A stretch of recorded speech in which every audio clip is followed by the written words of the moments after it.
Ladies and gentlemen, kings, queens, and bees, all you royalty in the scene, welcome to the ballroom. I'm joined by the one, the only, just enough, Toddly enough. How we doing, baby?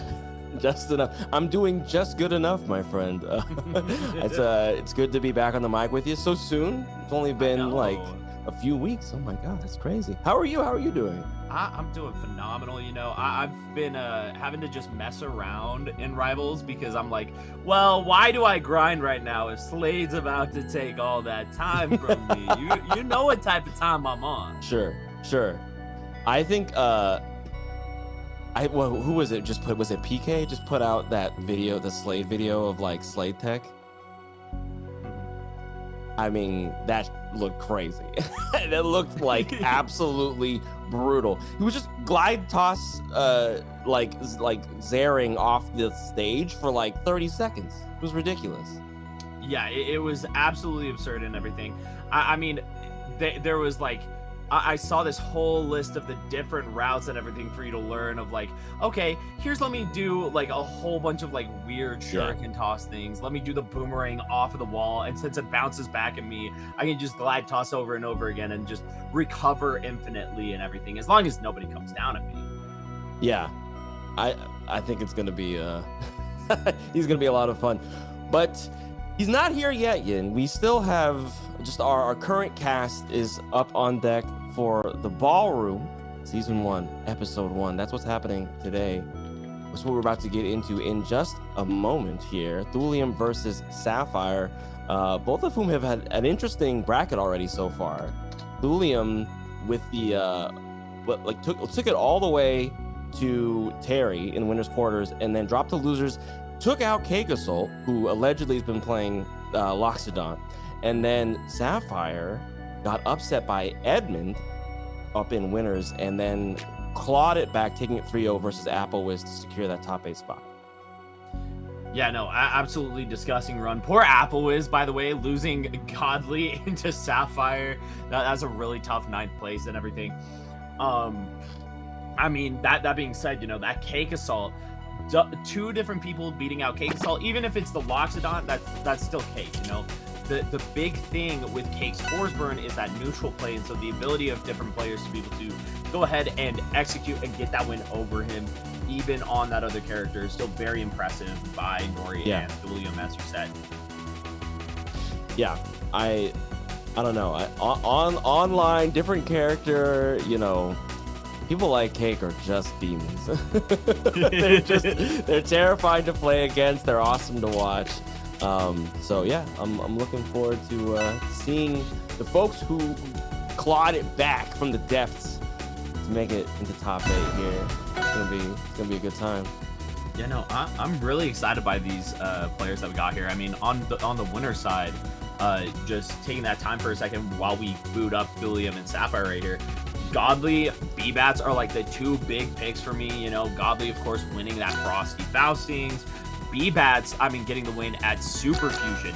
What a huge win for him. I know he's been wanting that for a while. And of course, off the back of beating Cake at Genesis, that was just huge for him. Now, that being said, we got Sapphire, somebody who almost took Cake to town on the Classic Force Burn versus Thulium, somebody who got it over Cake Assault in the loser side to make it here over that Loxodon. Both these players very strong. We got the Clarion, we got the Zetter, and right here on that Godai Delta. Oh, yeah.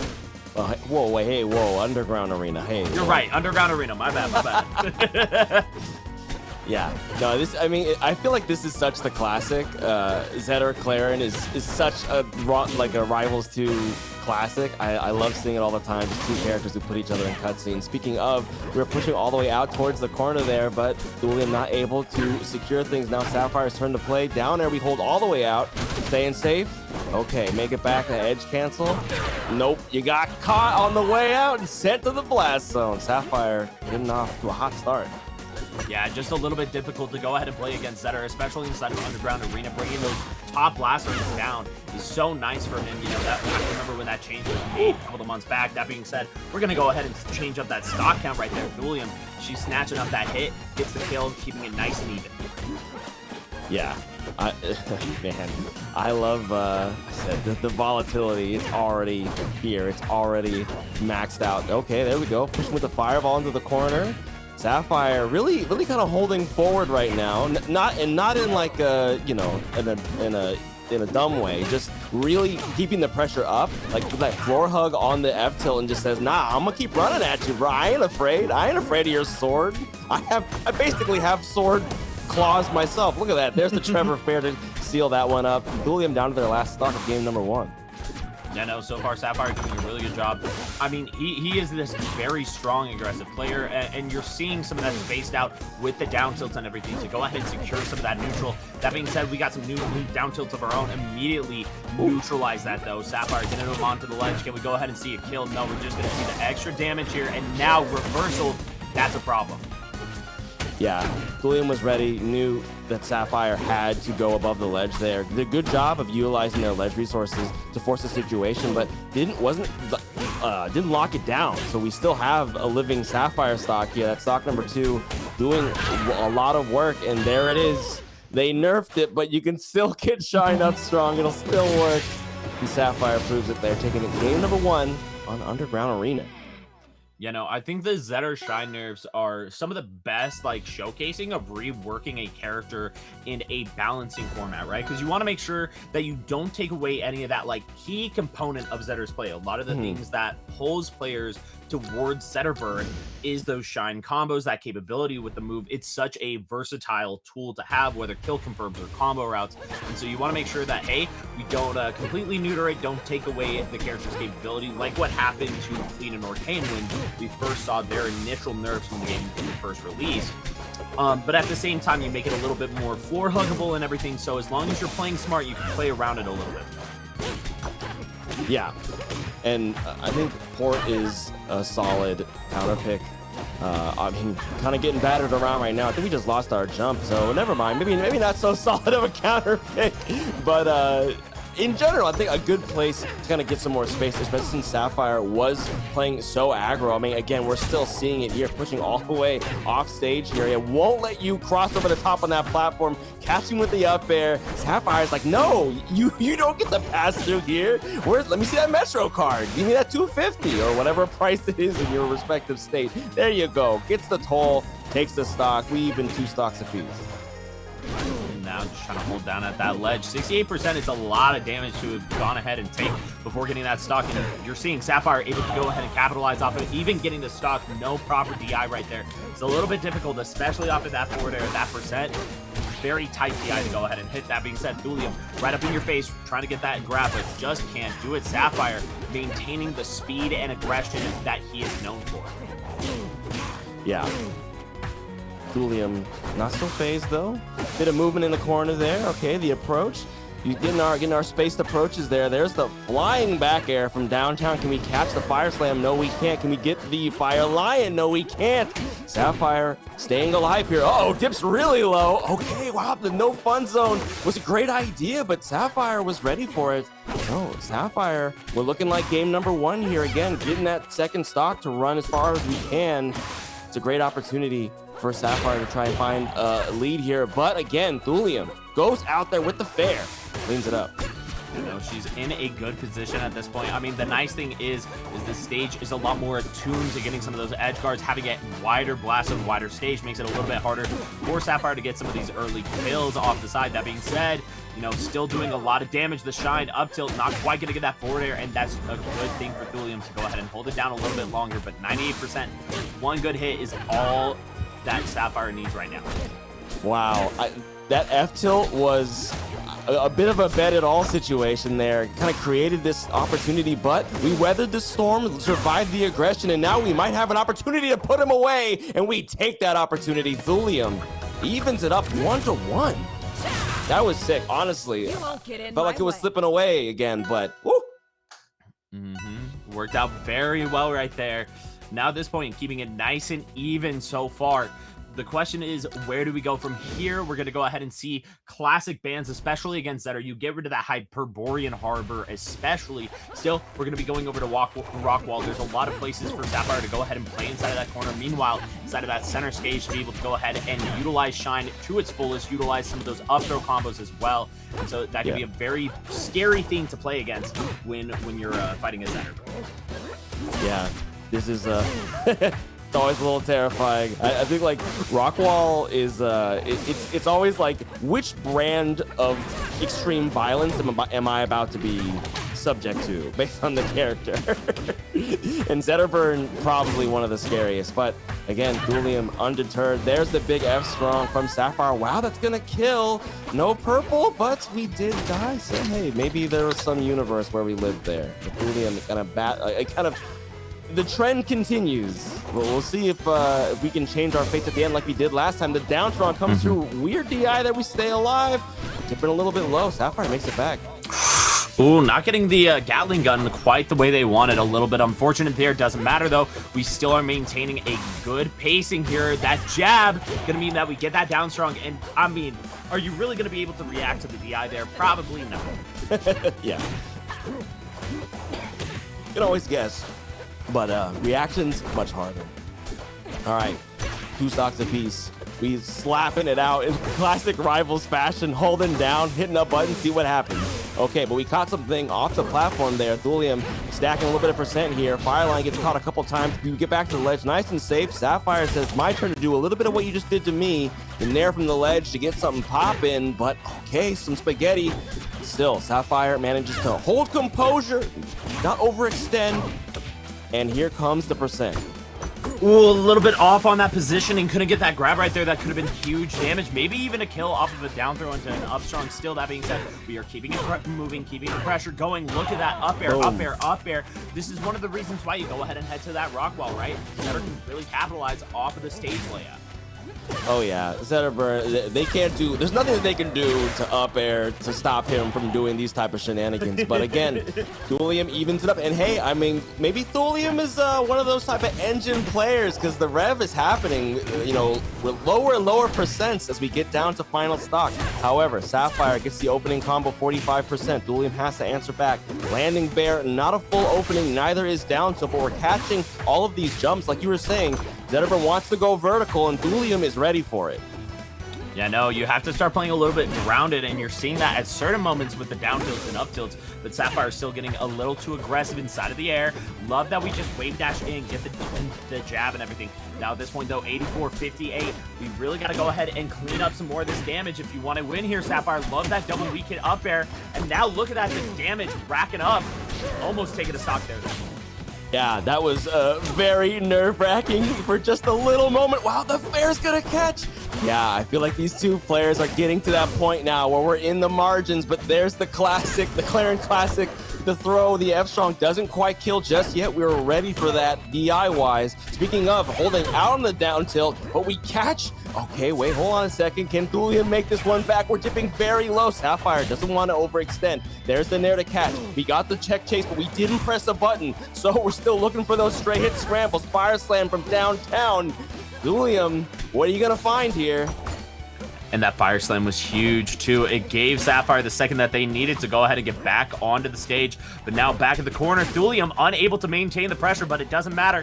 The dash back and forth just not paying off for Sapphire. Can we go ahead and finish this off right here? Gotta be careful at that ledge.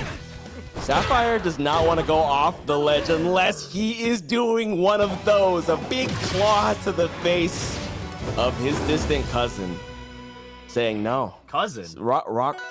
Aren't they cousins? No, that's his niece. Niece. Yeah, that's Forsberg's daughter right there. Might be. Sorry, let me. Yeah, get your lore cleaned up, bro. I gotta unfurl the family scroll here. Hold on a second. Yeah, get the lore back in. You know, we got Loxodon, the killer of our father Renburn. You know, yeah, classic. That. I forget what her name is, who taught Forsberg and everything in the Smoke Clan, but she's Claren's mother and everything. Gotcha. Just me nerding out right now, by the way. I love that you mentioned Loxodon on the family tree. Like, family tree should include murderers. Like, yeah, if someone murdered your family, you should put who's on there so you know who to get revenge against. It's important. Exactly. Speaking of revenge, Sapphire, not wanting Thulium to find a way in, has an explosive opening stock to take that first one. We are on Tempest Peak for game number 4. Thulium, I mean, this is a classic Claren counterpick, but Sapphire, undeterred by it. Yeah, no, I mean, normally you go here because you make it a little bit harder for your opponent to play around your sword and everything. But that being said, Sapphire just loves the scrap, loves the close quarter combat, and is maintaining the pressure to go ahead and get a second stock right here. I mean, goddamn, Sapphire lighting him up. Talk about Zetter stocks, yo. We got that arrow is pointing straight up right now. No parabola in sight, is just straight all the way there. Vector graphics. Thulium, I don't know if, oh wow, yeah, that was a dead cat, but Sapphire, not too worried about it, says, I can kill you as many, what did they say? There's several ways to skin a cat, and I think Sapphire might have shown us most of them, taking it 3-1 over Thulium in the losers round 1. But hey, whew, I mean, that was hot. It's Sapphire, all right? Look, this is the third best setter, and I know that sounds like, oh, hey, I'm putting Sapphire down a little bit. Remember, the other two are Sophie and Beastly, and Sapphire is starting to, you know, put some numbers on the board, sure, if we're being real. It's true. Oh, yeah, and look, I mean, this is, you know, looking at the losers bracket path, there is a chance that Sapphire could get the run back. We'll have to, I mean, obviously just took this game, and Edmund would have to take the game on the other side of losers. And then there would be 2 more matches for both of them. But like, that's what you want, right? You're like, you better win because I want to see you in losers semis. So I'm really excited to see if that's going to happen. Oh yeah, look at that. I feel like, wait, we haven't, are we showcasing? Put the script away. Put the script away. We're not wanting to spoil what we wrote out. It's like, wait a second. The WWE doesn't showcase that John Cena is gonna tap out for the first time in his history before he does that. You know that. Thank you. Thank God we put that away. I was, you know, commentator brain. You talk about what's in front of the screen. So I'm just like, wow. So look, this must have happened already. And then, well, hold on a second. Thank you, Ian, for being. You were. Don't leak it. My bad. Sorry. Like I tried to pull up the family scroll and I pulled out the script. Let me toss that away. Wrong one. That one isn't public information. All right. My bad. Yo. Okay. I'm gonna say because we're going to see Edmund Nori shortly. But before that, don't forget, folks, you can do !donate in the chat, get you a link where you can contribute to the pot. Of course, we are starting off with a $100 pot bonus, but we can always make it more. And if these folks are putting on a show for you, let them know the bit of cash of your own. Help some folks out. Yeah, I mean, hey, we want the scene to thrive. We want it to live, and these players, they put a lot of hard work in and everything. I mean, B-Bats is out here getting a law degree while he's grinding this. You know, that's insane. Couldn't be me. Couldn't be you. Give these guys some more money. They deserve it. Yeah, absolutely. It's one of those things where, like, the reality is, especially like if you're a young something, you're on the come up, a little bit of cash, I mean, it goes a long way. Just to making it easier to like go travel. And you know, some of these lucky folks on the East Coast or in the South, you know, you might have something kind of close to you, but maybe it's not right. It's not next door. It's not down the street. So just a little bit of some cash could go a long way. And guys, look, Cake Assault's out of the tournament, so you're not going to be giving money to him. He's got plenty. Why would that be a bad thing? He's got plenty, yeah. He's got plenty. Cake's rich. Cake's. I love. He doesn't need it. Famously, Cake did say during the French Revolution, "Let them eat cake."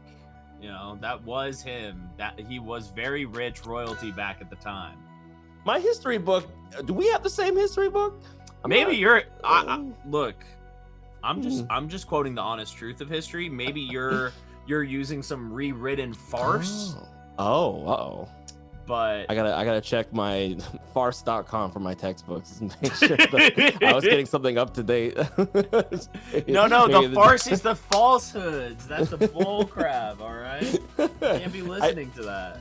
I do think it'd be really funny if The Onion made textbooks. I think that would be hilarious. That would be so funny.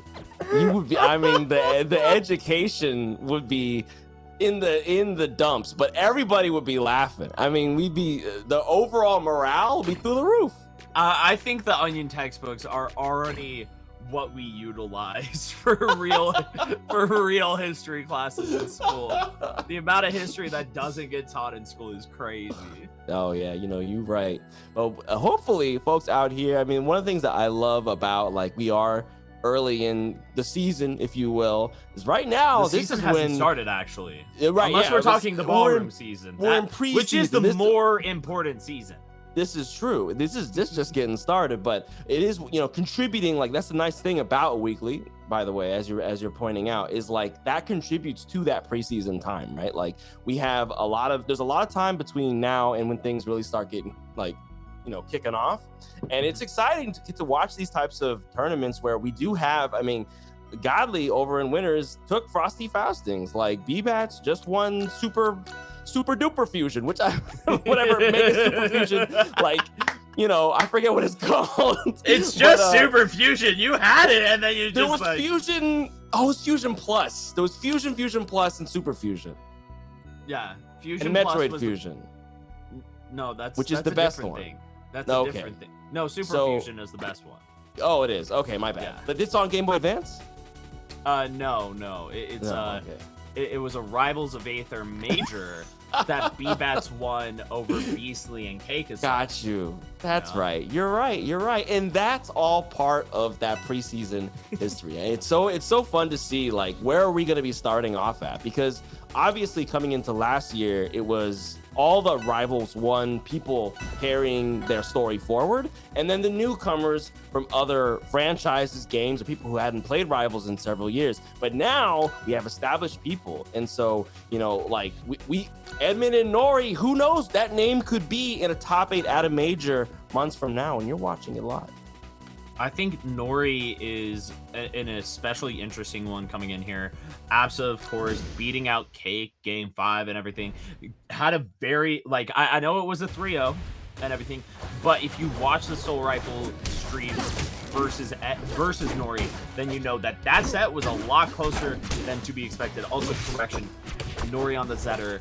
Or, yeah, no, Nori on the Absa, Edmund on the Zetter and everything. Had the names mixed up for a second there. No, it's awesome. You love to see the Abs's out here proving that she is in fact a menace. But not when that happens though. Not so much when that one happens. But in general, she is so strong. She's just a lot of work. There's a lot you got to do to make to get what you want out of Absa, to find the correct openings, especially, you know, in that early percent game. F-tilt can be a little rough to get things started with, but excellent stage positioning right now has really been holding on to center stage, forcing Edmund to play so slow. Yeah, I think going very impressively so far. This matchup is just also very difficult for Absa. Like, Zetter has a lot of options to be able to just consistently dish out damage and be able to kill from like 40 to 60, 70% off of a down throw into up strong. It's crazy that the one floaty, and this is because of that double jump, right, being so slow, the one floaty unable to go ahead and survive very easily against Zetter is Absa. That being said, you aren't going to be surviving that lightning kick to the dome.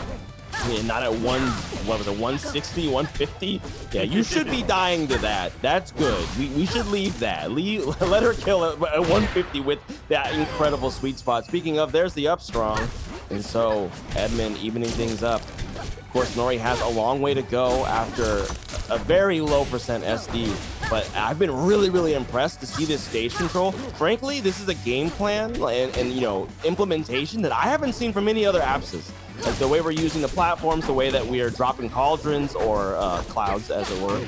It's really fun to see. So I'm curious to see what we can pull out of it right now. Pushing into the corner, we almost had something there, but of course the classic, incredible get off me tool that is Shine means that Edmund gets to take a turn, but we're getting sent way off there. The Fire Slam comes through. No kill yet though, but we're in Tech Day City. That could be okay. Just a couple of fares, but we get out of there with that light body, and she's escaping things. No, you were saying, like, the cauldron pops, the lightning kicks, the stage control of just the general grounded play has been phenomenal. Unable to get the edge guard though, and I think that's been the big issue thus far. If you're going to be fighting against Zetterbird, you have to edge guard, otherwise you're just dropping stocks. It's very true. I mean, I think especially in this matchup, right? But what I guess, like, what I'm, and this is from my own experience in things that I just do this all the time. you know, we're going out there, right? Like Nori is out there in the blast zone trying to put this Zetterburn away. And I think that can be really tough because even though Zetterburn is very edge guardable, he does have a lot of stuff he can do on the way back to the stage that have hitboxes. So I think Nori maybe jumping the gun a little bit where we could play that ledge trap or even just play at the ledge using that invulnerability. Maybe there could be more there in terms of securing those stocks, but hey, once you get the reads and it starts working, it's going to be hype. So we'll see if Nori can get to that point. Right now, game 2, starting off on Dojo. Go. Yeah, and I like this pick. I mean, Absa has a lot of great ways to go ahead and carry you up and maintain some of that aerial control. That being said, you know, Zetter has some phenomenal ways, like that up air, right? Immediately just showcasing the capability to combo you off of it. Still, raising the blast zone as well to make it a little bit more difficult for Zetter to get that kill is phenomenal. Now, at this point, we're just racking up some damage right here. Edmund getting that forward air and dishing out some good, strong damage. Yeah, I mean, the platform movement from Nori is so exquisite, but again, the zip, no zap, and we die for it. It's not what you want to see. This is losers, of course, so we're hanging on the edge of our rope here. Nori's going to have to lock in, but is definitely in a pretty good spot here. We could get something. No sweet spot on that fair. Back air doesn't even connect, so we're going to have to play this whole song and dance yet again. Can we get it? No, we can't. Yes, it is. There we go. Down air, up, sends upwards into sweet spot. Yeah, okay. Hey, you know what? She might need it. She might need it just a little bit. She might need it. Especially against Zetter right now. This pressure going nutty. Ooh, the Upstrong dealing out up to 40% now. She's in kill percent. Yeah, she is in kill percent now. Like, a grab right here while fire is on just means that she... Yeah, absolutely. Well, here it is. Nope, we had good DI and a little bit slow on the tech chase. So Nori has another lease on life. This is also still on that second stock, and Dojo ceiling just tall enough to get a bit of survival in there. So can we weather this approach? No, we cannot. Gets caught in that mid space. Upstrong, always an excellent answer from Zetterberg. Alrighty, now Nori getting nice and aggressive here. Ooh, you're gonna get parried though. No damage off. I mean, I thought for sure down air or down throw immediately gonna be taking like 30, 40. Yeah, I mean, I think one of the things about being a slippery player like Nori seems to be is sometimes you kind of second guess your follow-ups, right? Because you're like, well, where are they gonna go? Or like, you know, you're used to them moving so fast, sometimes you can drop the easy stuff, but not anymore. 62 up airs incoming. Aerial damage. That percent is climbing. Nori, I think, might have thrown in the towel on that one. Let it go. The second game, get dropped. But we'll see. I mean, like I said, the movement is so clean. Like, I think the game plan is strong, but we SDing out here. Hold on to them stocks, Nori. Yeah, no, it's just such a big problem when you're not only missing a lot of the pickups that you need to be getting off stage, but then you also aren't saving your own stocks, and you're just dropping them so early. Now at this point, 74%. I mean, Edmund's already on deck to go ahead and take the first stock. Yeah, definitely an explosive opening. That F-Strong probably not going to kill just yet, and it doesn't. We got another lease on life. There we go. A bit of cauldron pop there. Get off me.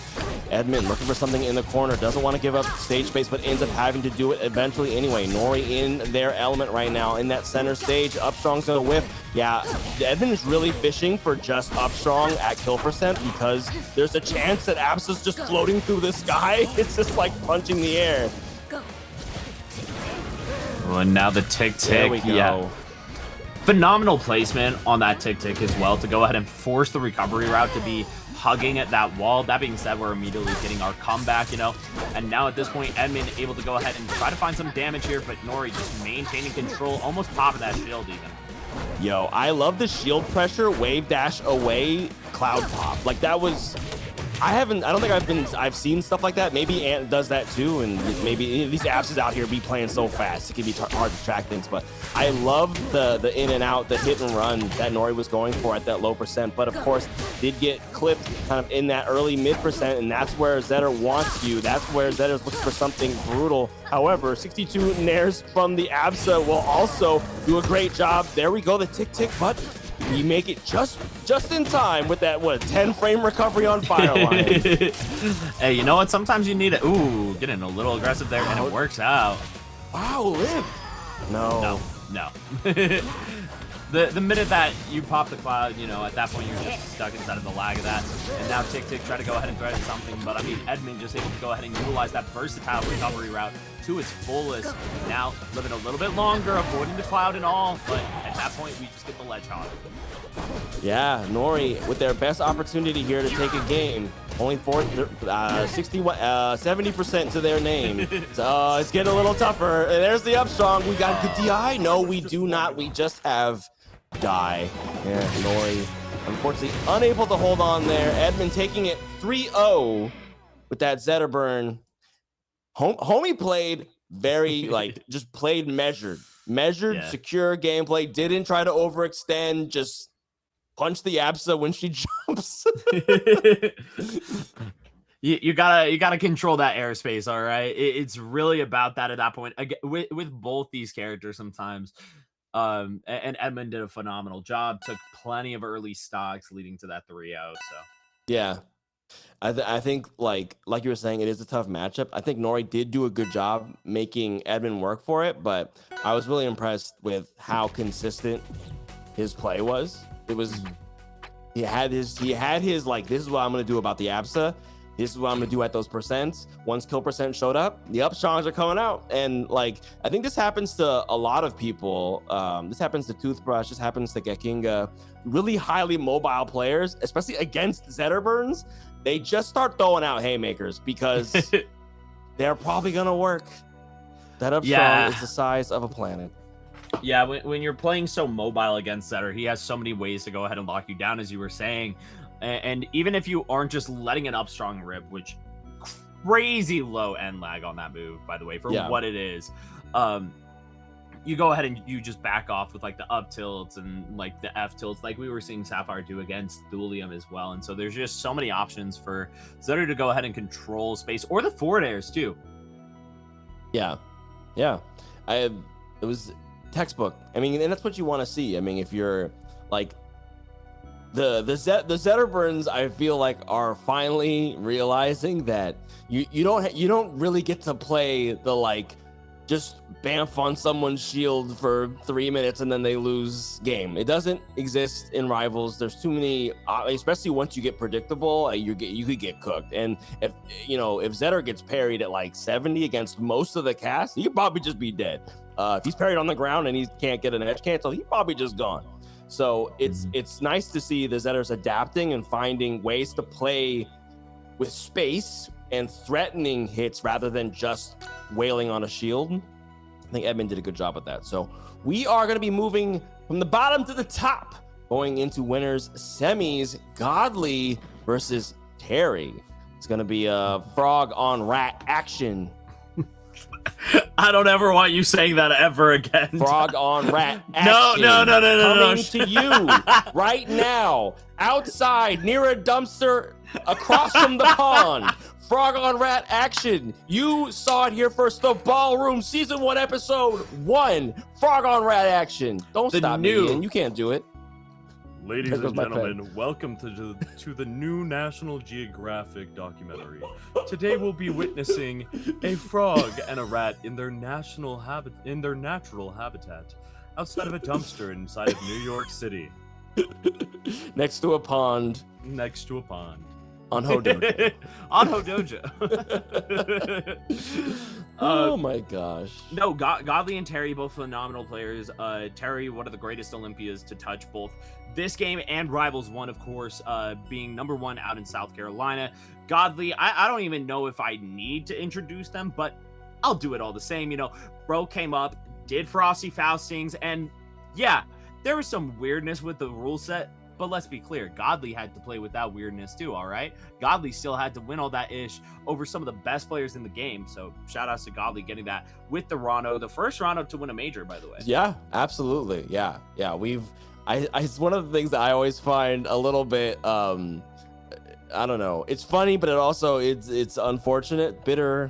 Not bittersweet, but bitter comedy is like checking in on a major, seeing that Toothbrush is there, and they're always in the exact same spot in like top 16 losers. They're always in the exact same spot. If they're in a row with Lucius and, you know, a bunch of other frogs, the Ranos always get in the same bracket path. I don't know why. No idea why, but I'm always like, can one of you please make it? Please. Well, hey, you know what? Godly, one of the few to really showcase how to go ahead and do it. It's tough. I think Rano has a lot of clear issues, and I think Olympia probably has a lot of the best tools to mitigate some of that.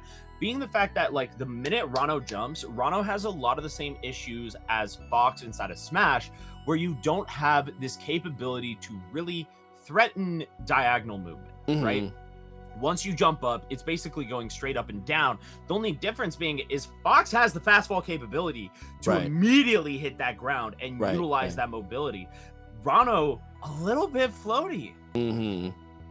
Yeah, that's why we see so many of the top Ranos find a platform, and they're using all that movement tech to get extra horizontal distance, extra speed, just sort of extremely threatening on shield pressure with fair, or even just mixing things up direction wise, going for bears instead.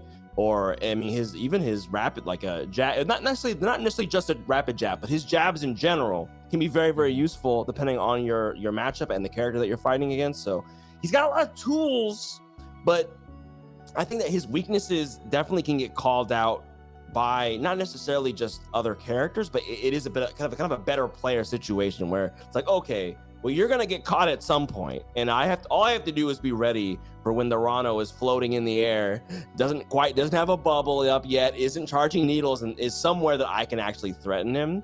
So yeah, I'm hoping that I'm hoping that we get to see some excellent counterplay from both players, because of course Olympia is, nerfed or not, she's still that demon. She's still gonna punch you.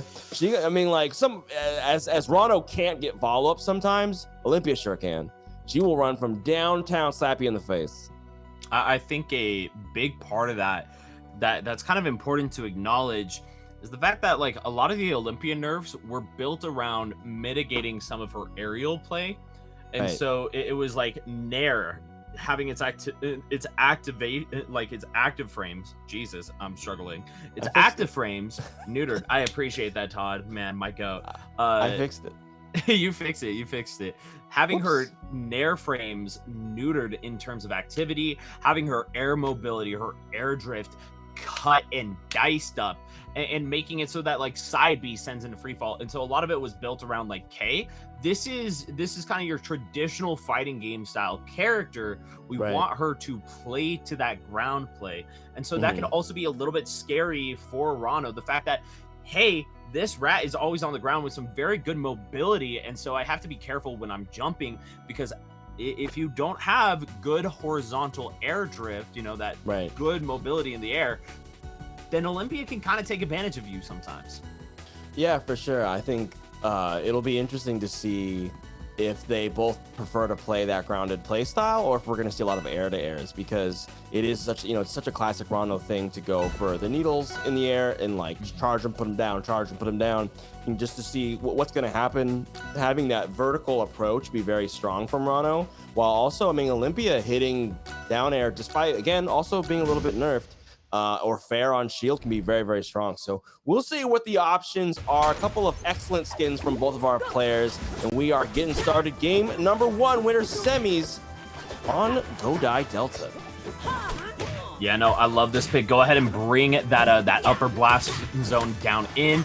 Make these platforms really well accessible no matter where you are on the stage. Both these characters really love to play around those, whether it's Rano for the mobility that you mentioned earlier when we were going through the breakdown, or in Olympia's case for the combo extensions off of, like, the up air and everything. So far, though, that quadruple bubble is going to be a huge issue for Terry here, allowing for plenty of chip damage over time.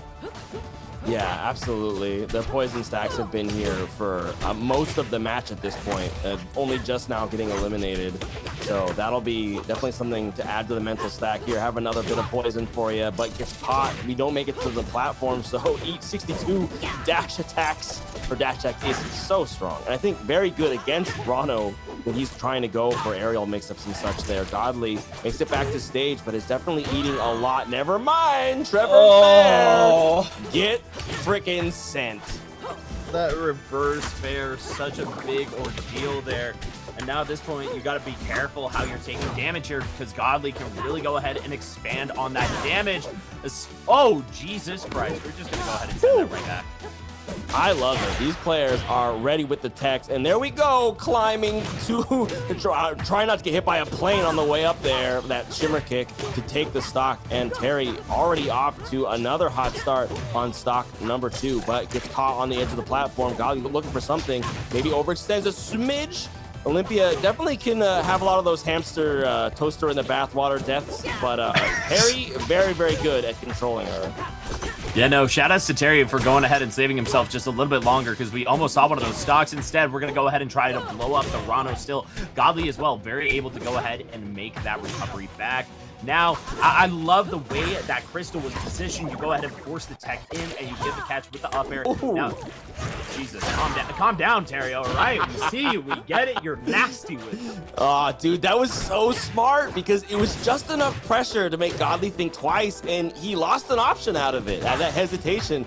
And so it was like much easier for Terry to see, like, well, okay, well, if you do one of the 2 things you have left here, I'm going to cover one of them. And he guessed right. Yes, sir. Oh, back air, forward air.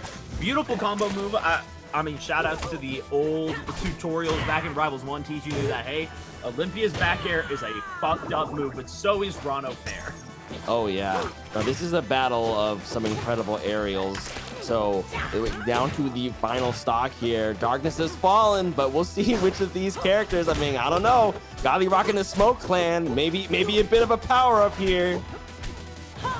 Playing very careful at the moment, not wanting to give up too much, and that's why immediately taking a fist to the dome, and now Terry just trying to maintain control of that corner. I love the positioning, gets the grab at the forward throw. Now at this point, throwing the crystal out. Oh, getting the ledge hog. Beautiful job by Terry, going ahead and beating Godly in that game number 1. Dude, that was so nice. That was so nice. Look, I know people hella hating on Olympia, but that was smart play. That wasn't about Olympia frame data. That was, I'm going to systematically remove your options, and then goes for the forward throw, which is not at all what you're expecting. Godly's out there in the freaking dregs, and Rano hates being there. That is the worst place for Rano to be, is away from stage and below the ledge. That's where his recovery becomes the weakest, and Terry did such an excellent job at putting Godly in that situation far before the percent should have even, led to him being in that spot. So really, really smart way to close out game number 1. But game number 2 already underway on Dojo, and Terry off to a pretty nice lead. Yeah, we got Godly and Terry returning back to the initial training zones of Olympia and Rano. Looks like Rano feeling a little bit comfortable here. Taking a lot of damage though, 110. Making it back. Now Terry gonna take, going for the mix up into that. Gets the down strong and everything. Love this from Godly. Still though, Terry feeling nasty, looking for the kill. Man, watching her go for the Radiant grab and then getting tongue pulled back is so funny. I think that is the most Rivals interaction that you're gonna see. But Godly, with a bit of stall, we throw the needles to pop the gem, but all you gotta do is hold that ledge and the frog can't make it back. So 2 stocks apiece. We're looking for a bit of a restart. What kind of nooch can we find here right now? Godly trying to attack from the platforms. Terry saying terra firma. All right. Try it one more time. Terry Fermi. All right, we got Burmy up in here. Love it. Great Pokemon for Pokemon Platinum Kaiser right now. Shout out to that game coming out just now. Ooh, nice. Ooh, got the jabs. Almost getting the down tilt and all, but no. Terry still keeping the pressure moving. Godly, though, hanging on for dear life. I like the fact that Godly is just making sure to keep, jabs, the nairs, the needles, making it so that Terry's never really too comfortable with how he's going to go ahead and punish Godly. Totally. I think Godly has been slowing it down a little bit, not going for quite as much of the button for button brawl, which sometimes it feels like you want to do it to Olympia because you're like, how dare you just wail on me? But you just end up losing that most of the time. So I think Godly doing a good job with adjusting here, and of course is up a stock that Upstrong doesn't really get punished too well. Okay, both players doing the same motions there, but of course Terry gets the stock off of it. One stock apiece. The pink mist has arrived here, and there's no Halo Needler in sight. It's crazy. Yeah, we be training dawn to dusk. Now at this point, it's just the question of who will the sun rise upon for the victory stream. Love that forward air. Love, oh, just a little awful movement right there to go ahead and avoid the crystals, and now getting crystallized. That means back air coming through, and now we might be able to go ahead and get the edge guard. No, instead we're gonna get reversaled now, and that is a huge problem against Godly, as they're getting the grab, getting the back throw into the fair. Now we can go ahead and just finish this out with an easy edge guard. Nope, we made it back. The rat, she's got too many dang tricks. I'm telling you, you think it's over? That dumpster is still shaking. They're still getting up the stuff. The Upstrong, maybe a little hopeful there. Okay, Gem, we're gonna cover some of that, but we don't get to the ledge in time. So Terry looking for something here, going out a couple of buttons, a little bit of stubby here and there. Nothing gonna catch some. Okay, man, I love using the Gem dash as a movement mix-up, but we don't really find any opportunities here. Both players looking for straight hits. Floor hugging on the down tilt. Need to live. Okay, we missed that wave dash. We read the option there. There's the down strong, and Terry gonna take that one yet again, just a little bit more ahead of the moves, ahead of the Yomi layers. Dude, Terry. I mean, look, Terry had the easier path out of anyone else today, of course, with the Ant DQ. But yeah. Terry showcasing that, you know what? He earned his goddamn spot. For sure, and I mean, I'm only just sad that we didn't get to watch Ant Terry, because I think that could be something special. But we still got plenty of special TV for you right now on your screen. Terry up 2-0 over Godly. We're going to game number 3, Tempest Peak. We are burning a lot of resources here, and that gem is still on the stage, so that is a dead rat. Godly finally taking a firm lead here. Yeah, and that is a huge one to have right out of the gate, a full stock. Now at this point, Terry just trying to go ahead and get something back. Love that. Just dashing right on out, not wanting to get too aggressive and accidentally lose the stock once again too early. Now, back throw, looking for the down tilt instead of going for the up tilt. Interesting, but you know what? Still paying off. Yeah, it's pretty impressive. I feel like Terry's doing a really great job at representing a little bit of everything, like representing a little bit of shield pressure, a little bit of going for air to air, a little bit of just hold the ledge and see what you do. I think it's going to be pretty tough for Godly to zero in on all of Terry's habits. I mean, you know, could happen, but I think so far he's definitely staying pretty varied. I mean, like, look, all these recovery routes are bonkers. Godly really hasn't been able to do much about them. That being said, of course, Terry is still down a stock here. Upstrong not going to kill on this. I mean, hello, we're at the peak. You want to kill at the top and we're at the peak? There's nothing more up there, but the blast zone at the side will do just fine. So Terry evens it up. Yeah, barely getting that kill now. Terry trying to go ahead and get a little bit more, but damn, almost dying out there and might still here. Whew. There's a wolf howling for the kill. Man, there was so many mix-up decisions made there, like in a row, and we still almost made it back. Like, if I think Terry had been just a little bit shorter, we could have gotten the tech on that. So very impressive from them. But Godly doing a great job of staying locked in, and like I was saying, kind of just getting ready to catch those habits. Maybe we are seeing them, you know, the cracks in the armor. So even though Terry is on a roll here combo wise, oh, never mind, there goes the shield. We are holding that F strong, and Terry just like that has pulled it all the way back. Godly takes a moment on the heaven platform to think and breathe. God damn, Terry starting to come alive. I know, like you had just mentioned, hey, we're starting to see some cracks, but Terry has immediately secured all of that, seen the cracks, reformed the crystal, and now we're ready to go ahead and give you a good old 1-2. Got the forward throw, crystal out and ready to go ahead and get the pop. Instead, we're going to go ahead and attack the boys, getting crystallized for the moment. Still, though, Terry in advantage. Gets the forward air. Can we go ahead and get it something more? No. Godly breaking on out. Get in the back throw. Come on. You got to go ahead and secure this unless you want to be dropping out 3-0. Yeah, this is so tough. Terry has all the momentum right now, and definitely I feel like is playing a little bit more comfortable. Can we get a follow-up off of that? No, we can't. It was an excellent follow-up, but there wasn't no kill just yet. So Godly still has another chance here. We're on that top platform, using a little bit of time here, using a little bit of needle stall because we gotta find the clean opening here. I mean, Terry not even at kill percent just yet. Oh, Godly, bit of slip and slide. I know that you're a slippery frog, but make me anxious. And I don't blame you. You need to be anxious right here if you're Godly. Now that up tilt, the little bit of a stall surviving just a little bit longer. That bear could have led into a kill there. Now living a little bit longer. The back here to go ahead and secure some extra damage here. Not gonna go for the forward air, just trying to make it back safe and sound. But now that means Godly getting some damage. Yeah, but I think probably didn't want the. Wow, that's gonna kill. Wow, sent that frog all the way across town, said bro. You don't belong here. Terry with the 3-0. Dang, what a set. Terry was cooking. Yo, man, that skillet was on fire. Goddamn. All right. I mean, Terry, holy shit, dude.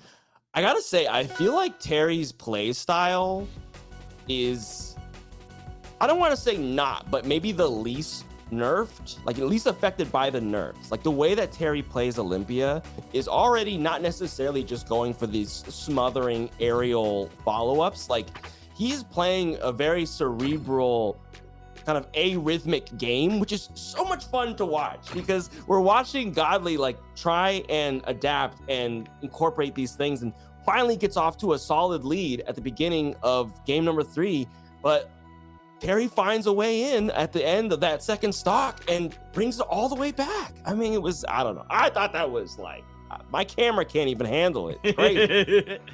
No, that was so tough to play around. I mean, how are you supposed to figure out how to keep up with your opponent when they keep just switching the timing? Like that beat has switched every single minute. This isn't even just playing to the beat of your own drum. We're switching the goddamn instrument every 5 seconds. One moment it is an orchestra, a string orchestra, and the next it's like some fucking soul beat.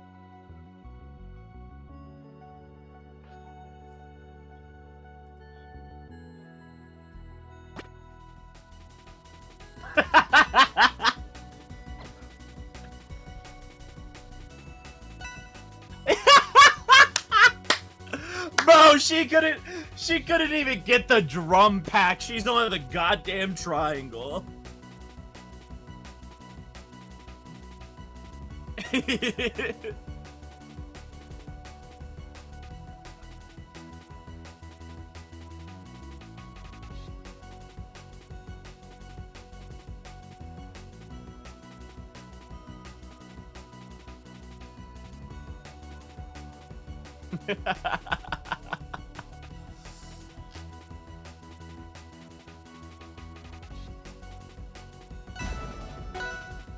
Yeah, it's B-Bats, all right? Like, I don't care what name you buy Soul Rifle, whether you're Soul Rifle, Ship Rifle, Mr. Nice Guy, you're fighting against B-Bats, all right? And I will say, of course, we're going to be seeing the Force Burn in this matchup. I know there's been some times where Soul Rifle has played the Loxodon, the Reina. You ain't seeing those against the Fleet, and it would be a mistake to do so. And immediately, B-Bats just right out of the gate, showcasing why he was able to beat Cake Assault twice.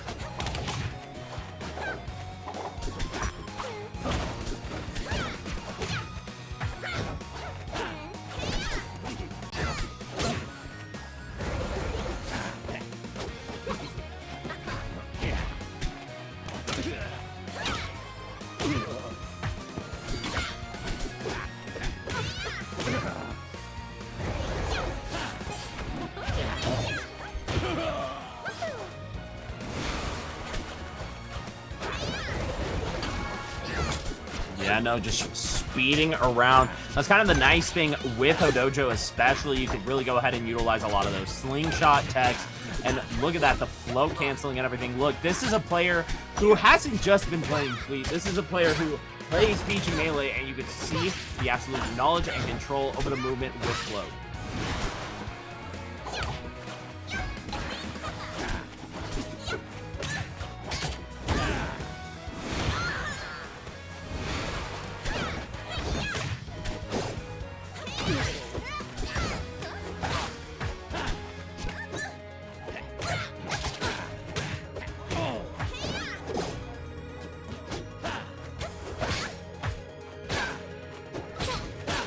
No. B-Bats was able to go ahead and grab ledge. You could still grab ledge because you go into free hold. So. Yeah.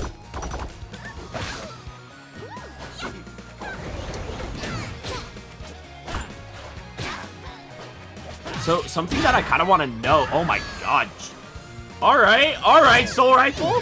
What?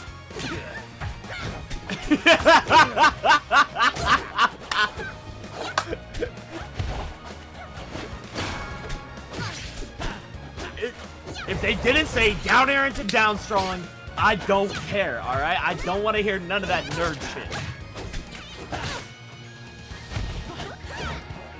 Something that, like, I want to really showcase about, like, why Soul Rifle is doing so well compared to, like, what we saw Cake do in the past 2 sets that he played against B-Bats is, one, is the absolute capability within the CQC. Normally, Cake plays a lot safer, plays a lot safer of a neutral play. Meanwhile, we are seeing Soul Rifle just go right on in on B-Bats. The other part having the cloud just out there, the smoke clouds out there constantly to make it so much harder for B-Bats to be able to go ahead and punish the positioning of Soul Rifle. Yeah, no, it's I love seeing this because this is the most, like, they are adapting along the rivals axis of, like, I gotta use my weird gimmick in a weird, interesting way that gives me a character advantage, and it's awesome to see. Speaking of, we are off to another hot start, kind of looking like stock number 1 from B-Bats over here. Quick 50 on deck, but Soul Rifle does escape some of that wind chime pressure. Up tilt though, can't get out of that. That thing's the size of, I mean, I don't even know, name an entire galaxy, but we are still alive here if we're B-Bats. Playing on the knife's edge. Right now, you're dead. You're dead. No clone. Oh, misses the side. Never mind. Doesn't matter. I forgot it's B-Bats. Bro will always kill you. Put you off stage. You die. Die. Yo. I mean, there's all these characters. We got Galvin, we got Lorena, and they're like, I spawn the platform when I do things. And Fleet is like, bro, I am the platform. I'm going to come out there and get you, okay? I'm going to come out there and get you. Bye. Yeah, no, I think one of the things that we're seeing B-Bats immediately start adapting to is a lot more like up tilts, grabs, and shields, just making sure to maintain a little bit more of CQC positioning, understanding that this is not a average Forsburn who's going to play a little bit more patiently with like some of the capes and everything. Instead, bro is on top of me. I need to be ready to go ahead and scrap. It's true. I think the up tilts are honestly kind of daring. It's a very strong move, of course, but man, if you whiff one of those up tilts and Soul Rifle's in a position to punish, like that can mean, you know, 20-30%, could mean some extra smoke real estate. So every time that we whiff one of those, it can be tough tempo swing wise. But right now, the tech chase is what we're dealing with if we're B-Bats. It kind of gets out of the scramble there in center stage, but Soul Rifle is still kind of holding on. Never mind, there's a stray hit. We're going tit for tat here. Yeah, Soul Rifle making sure to keep pace. Love that immediate cancel to go ahead and get that down tilt and everything. Now at this point, 89%, but got the full charge of smoke on deck, looking to go ahead and maybe secure an early stock. And Fleet, despite having a really strong recovery, someone that is very susceptible to getting a early combustion. Yeah, that is the nice thing about like Forsburn in this, specifically in this matchup, does have that massive knockback option that will get rid of her like kind of pseudo balloon DI that lets her live to 150 against some people.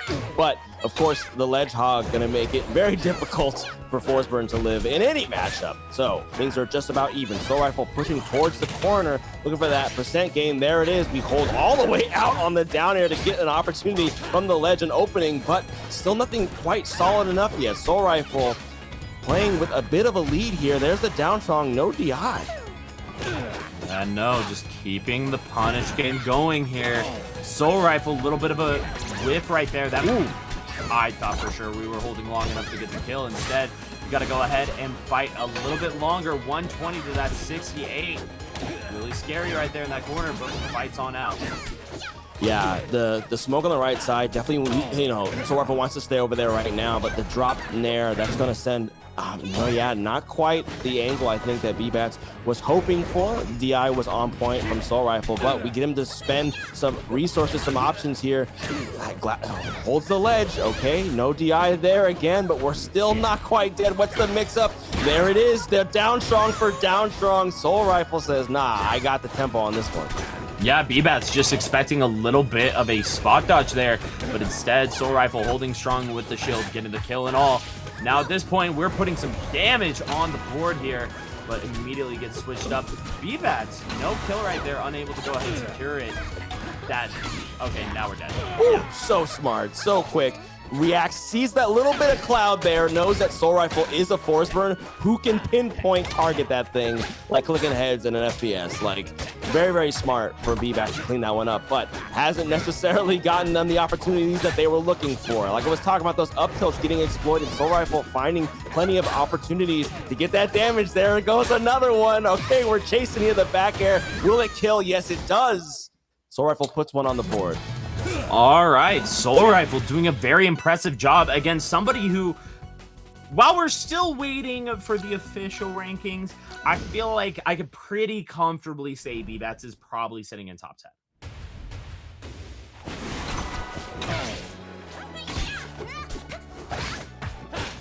Right now. Or over, sorry, B-Bats is 5-1 over Soul Rifle in sets right now. So, historically, B-Bats favorite. So it's, you love to see it. I mean, granted, we're still only on game 3. Speaking of, Tempest Peak, classic fleet counter pick. What can we get? How can we exploit the recovery of Force Burn even harder? Yeah, I think it's especially classic for B-Bats. He loves getting in that close quarter combats, especially if he hits you on the when he's on the ground and everything. If he is closer to the ledge, he can go ahead and capitalize into an edge guard. Instead, we're going to see Soul Rifle capitalize into an up strong kill, getting the combust online, the full charge. Might be able to go for clone. Who knows what Bro will opt for. I mean, we saw earlier him opt for the clouds instead just to survive a little bit longer. We're seeing that again, and I love that. Soul Rifle, instead of just using it for a cheeky way to get a kill, also using it for some extra long survivability just in case. Yeah, it's super smart. It's one of the things I think the Force Burns are working on right now, is using more like keeping those stacks a little bit longer in case you need it for defense. But still, B-Bats sees through the mire of haze, fog, and deception and cleans that one up. Still at a percent deficit here. Going for the tech chase is Soul Rifle. What can we get? Pushing all the way to the corner here. The big ol' hitboxes are slapping up B-Bats, and we take a stock lead, almost a full stock. Yeah, and now we're covering the whole stage with those clouds, make it a little bit easier to deceive B-Bats on those positionings. Now at this point though, we got the up tilt, not able to go ahead and convert. That could have been really good for B-Bats there. Unfortunately gonna miss out on that. Now at this point, 65 to 24. Now it's Soul Rifle's turn to go ahead and get some damage flowing. Yeah, I think what you were talking about early on with the specific use of smoke in this matchup, and maybe even just into B-Bats, Soul Rifle is going to take game 3 with some excellent smoke play. I mean, really, you see a lot of clouds in the background, but that wind front brought them in, man. They were right in the foreground, and B-Bats wasn't able to navigate through them. I think a big part of that just comes down to the fact that, like, the way B-Bats plays, Fleet is my favorite example within this game of showcasing how different a character gets played based on the player. Sure, you know, sure. you have B-Bats, who is this close quarter combat team, all right? He's going to pressure your shield. He's going to try to find kills mad early, and it's scary to fight. And if you aren't ready for it, you just die. On the other hand, you have players like Heat, like Sawstep, like Mystery Soul, who are a little bit slower paced, and so because of some of their more ranged options that they tend to choose, might be able to clear out the smoke a little bit more naturally to their playstyle, while B-Bats is suffering for that.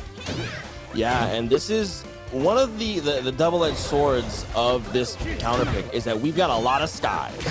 There's a lot of space for a lot of smoke that can just be inefficient for Fleet or anyone to deal with. So I think Soul Rifle did a good job utilizing it in that previous game, but we're going really deep right now for Soul Rifle. Might have overcommitted there. About, wow, how many clones was that just now? Animations overlapping. I think there were 5. I think it looked like there were about 5 clones. It was very impressive. Decide we gonna catch B-Bats on the aggressive approach there, though. We go to ledge. No, we don't, and we eat an entire down strong for it. Soul Rifle in the lead again.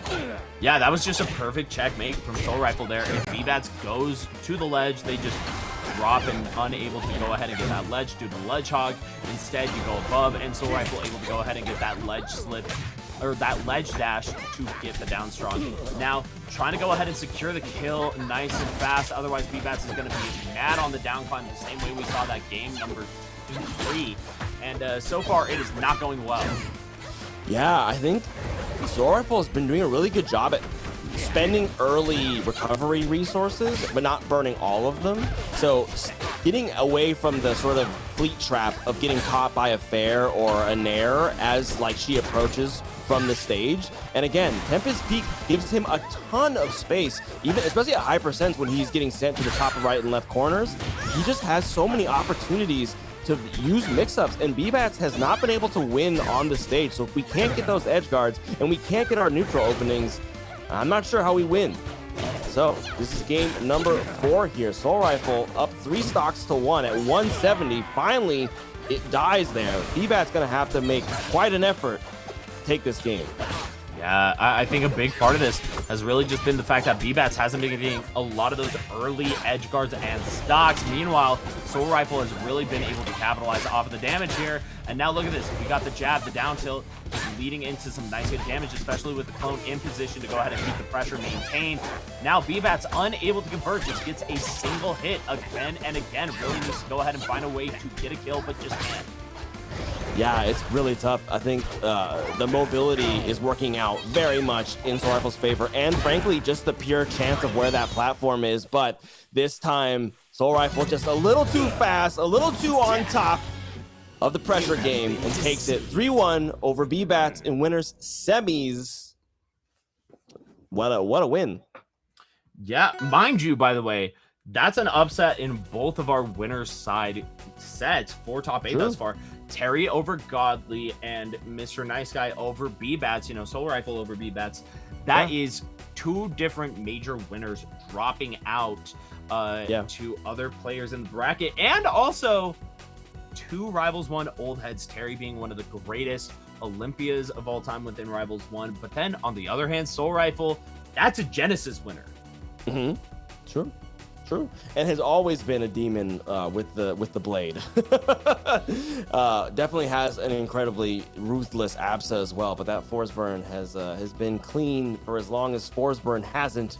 So you know, it's one of those things.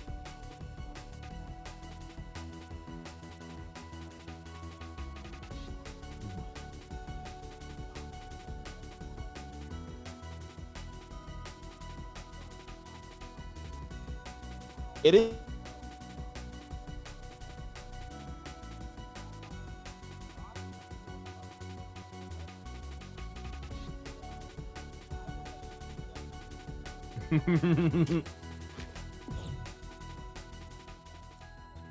I'm a little worried for Sapphire, if I'm being honest. Like, I know that B-Bats wasn't getting the edge guards against Mr. Nice Guy's Force Burn, but that's a little bit harder to do than against Zetter. Like, the whole rule of the Zetter fleet matchup is, as Zetter, don't fucking jump or you die. That being said, right now, we're not talking about fleet Zetter. We're talking about Rano Zetter. As you said, that Rivals 1, the OG 2 characters. For Rivals 2, yeah, Rivals 2. But yes, that was like the you know. I follow. I'm with you. I'm excited. I'm excited because these are 2 characters who murder each other. Just murder. If you get stuck in that loop off stage as Zetterburn against Rano, you're just eating just back airs. It's not the fun. leg is so stanky.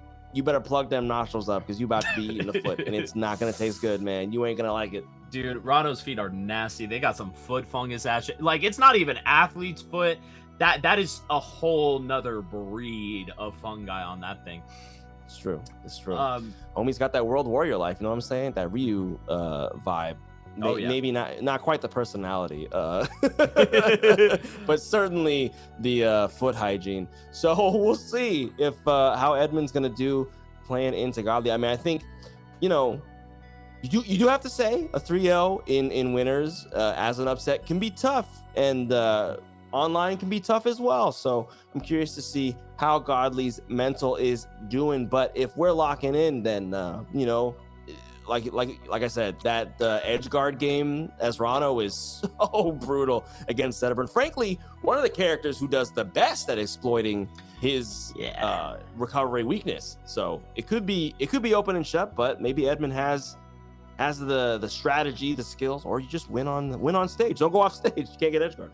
I think another part of it too is like there are some instances that like you can do really well against Rano as Zetter off stage as well, when you in the reverse, right, where you can really go out there, you have some good mobility to go out there and hit the bubble earlier on to make it so that they can't get back horizontally as easily. Yes, but on the same hand, like especially the way that Godly was playing against Terry, we saw a really strong knowledge and capability of the recovery routes to go around his opponent. And so I don't know if Zetter really, like if Godly is playing well, I don't know how you edge guard them. Yeah, it'll definitely be tough, but thankfully Zetterburn is no stranger to just killing you out of any situation. So Edmund's gonna have to find those opportunities. Right now, getting poked in the eyes, eating 4 stacks of poison for the damage. Speaking of, that is climbing already and off to a pretty hot start. There's the feet. Yeah, that is a little bit brutal, but gets the parry. This means some. Never mind. That did not mean as much damage as I thought it was going to mean. And instead, we just go ahead and reverse it with the bubble and everything. Godly able to go ahead and maintain the pressure a little bit longer, avoiding too many of the recovery or the combo routes that you would expect from Edmund. Yeah, Edmund. This is kind of more of what we were seeing in the prior set. That more defensive play, going for air-to-airs, not letting Godly get in the first place. Gets a grab, bit of a pummel there too. Okay, wasn't looking for anything in particular. Maybe just wanted the 8%. Love to see it. Okay, perfect parry from Godly, but I think, wow, that DI might have ended up being optimal. So Edmund doing a good job staying alive here, but we're getting kicked all around coast to coast and sent into a clock tower somewhere. I just learned of a whole new nightmare when recovering against Rano right there. The fact that like Godly just sets up the bubble above him, and now I can go ahead and stall a little bit longer to make it a little bit easier to get into the kill, or hit you into the bubble to get the kill afterwards. That's gross. That should be like gone. Get rid of that. Godly, please don't ever do that again. I'm horrified. That being said, I've been doing a good job of bringing it back and catching it right up. Hey, look, that's why they say that Galvin is just heavy Ron. Homie's doing the same thing. He's just sitting there with the platform waiting for an opportunity to hit you with a really mean dare or fair. Or down tilt. Don't forget, at least against Zetter. That is not okay. No, absolutely not. And that F strong, also not okay. Godly taking a little bit of a bubble nap. He gets woken up very aggressively. I don't know what you're talking about. Zetter needs it. I don't know how much either of these characters need many of the things that they have, but they are using what they've got as they should. So we are off to kind of a 0-0 start here, but Godly with a hot, some really strong pressure, plenty of follow-ups, plenty of percent, gets punched in the face anyway, it doesn't matter. Dude, Godly slipping right on by with the nair and all. I love the way Godly has been positioning with the nairs, with the back airs. That being said, Edmund gonna go ahead and get some of those up airs and everything. Now at this point, you gotta go ahead and get a kill, otherwise you're gonna be losing this stock pretty soon. Oh, that was a very smart jab check. If we had overcommitted there to up tilt, that would have been a dead frog. But instead, homie staying out of 6th grade biology for just a little bit longer. Never mind, the fire slam comes through. Could we be getting cooked that you're gonna end up on a table in France instead? How are you gonna survive, Godly? You got the grab, there's the up strong, and that's a dead frog. You're sent straight to the classroom. I'm realizing Todd knows everywhere a frog goes. It's the lake by the dumpster with the rat. It's the 6th grade biology class. It's the table in France. I don't think there is a spot where a frog like. Oddly enough, has an ethereal sense for where every frog in the multiverse exists. I don't know. I've always. You don't know if you have that sense or not. I feel like if I knew where every frog existed, I would know. I would know. Well, let's just put it this way, okay? The wah emote on Rivals 2 is my #1 favorite emote. Okay, so I'm tuned into the frogs' comings and goings. Oh my God! Speaking of going, take a look at this stage because we're hoping it won't be here in about a week, but we are somehow on Air Armada. I gotta confirm, we know it won't be. But they did find. Okay, they actually did. I wasn't sure if that was just people who, low key knew, or if we actually know now. No, they've showed the build multiple times. We know. Okay, good. Goodbye. I will say from the basic visuals that we saw the stage. Okay, this is not anything. I need to clarify. This is not me leaking anything. I don't have any insider info on. Okay, or any of y'all get it and like, oh my God, this could be incorrect. This is just based on myself studying this sort of thing. Like, I helped Nurse with her frame-by-frame video of Slade, for example. So I studied this shit for the fun of it because I'm a psychopath. It looks like it's an Air Armada with walls. Okay, good, great. That is our current understanding. They have not shown the stage in a stream, so it's just based on the basic visuals we've been able to get. All right, well, I would be down. We love long platforms. Certainly Rano does, as Godly is demonstrating for us right now. Was off to a 3-1 start, but Edmund kind of pulling things back a little bit. Still in a rough way over here. I mean, of course, if Godly's going to play grounded center stage, you're going to have a hard time exploiting Rano's recovery at the ledge. So instead, Godly just got them godlike buttons and is using them with aplomb. What? You can't, yeah, I know. You can't say aplomb normal. You have to say it like aplomb. No, I know what a plum is. I'm just what the hell does that mean, God? Aplomb, A-P-P-L-O-M-B. You know what I'm talking about? Okay, now I don't. I thought it was P-L-U-M. No. No, I'm old, okay? Leave me alone. I got what my are you vocabulary. Talking about? My vocabulary's from a dusty textbook that no one's seen in years. A plumb. Anyway, Edmund died while we're arguing about vocabulary. Let me out of jail. I'm gonna sing. Hold on, let me just. It's a French word, bro. What? I'm keeping the whole thing going. I'm running a bit over here. The legs, the frog legs, the French plate. It was French too word. I respect it. I respect it. No, not off. Yeah. It is just P-L-O-M. I don't know why it's not an A at the beginning.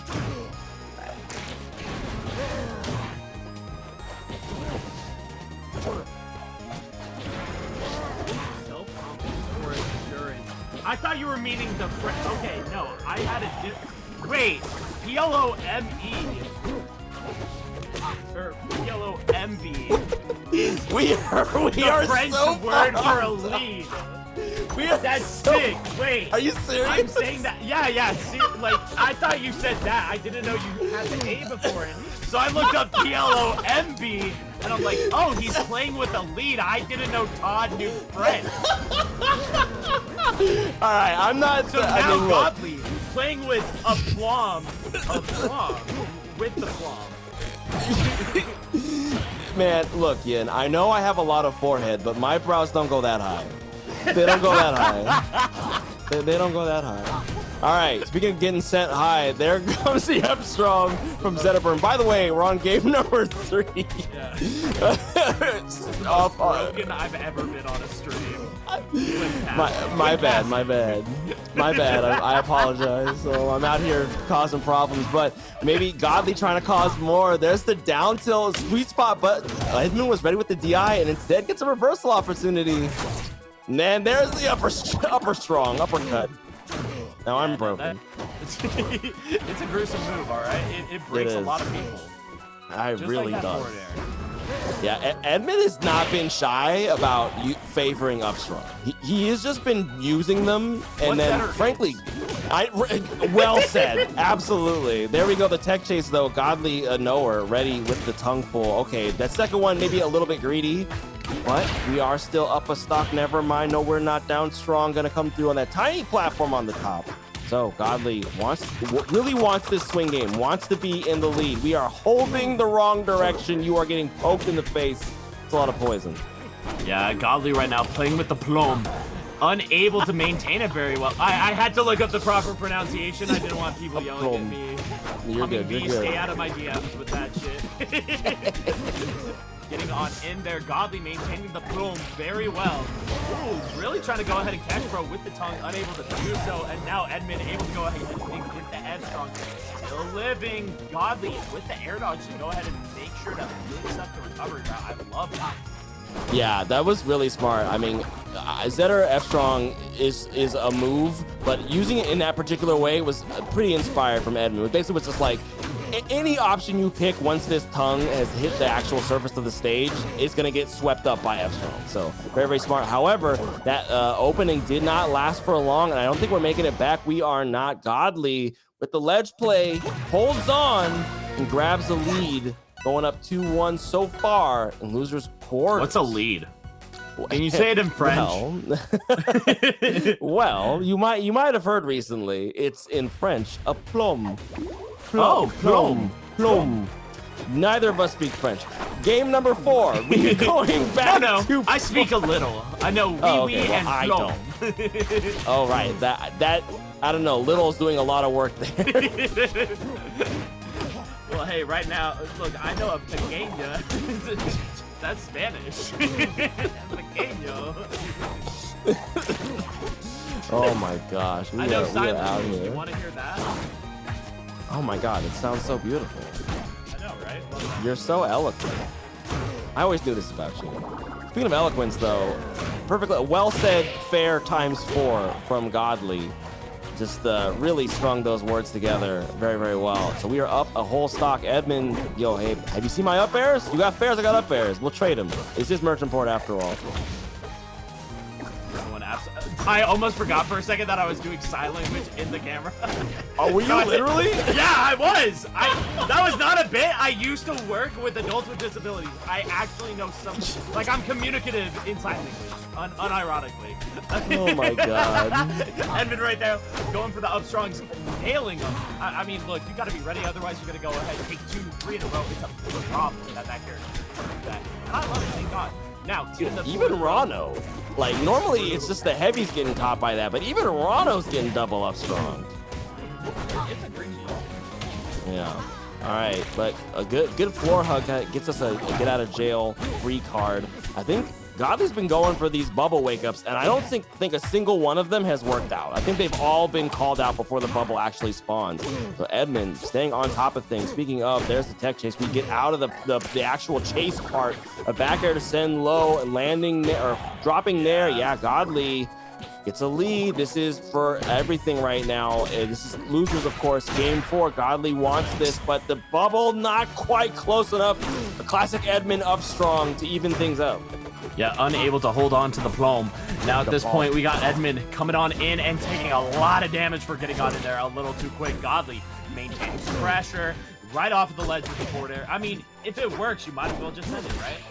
Absolutely, and Godly has been doing a bit of sending it. Sometimes it works, sometimes it doesn't. I mean, if you're Rano and you want to play the gamble game, sometimes it works really, really well. But of course, guaranteed damage, that is Zetterburn's claim to fame. However, the tech chases are going really, really well for Rano again, as it should be. There's the dare, the follow-up.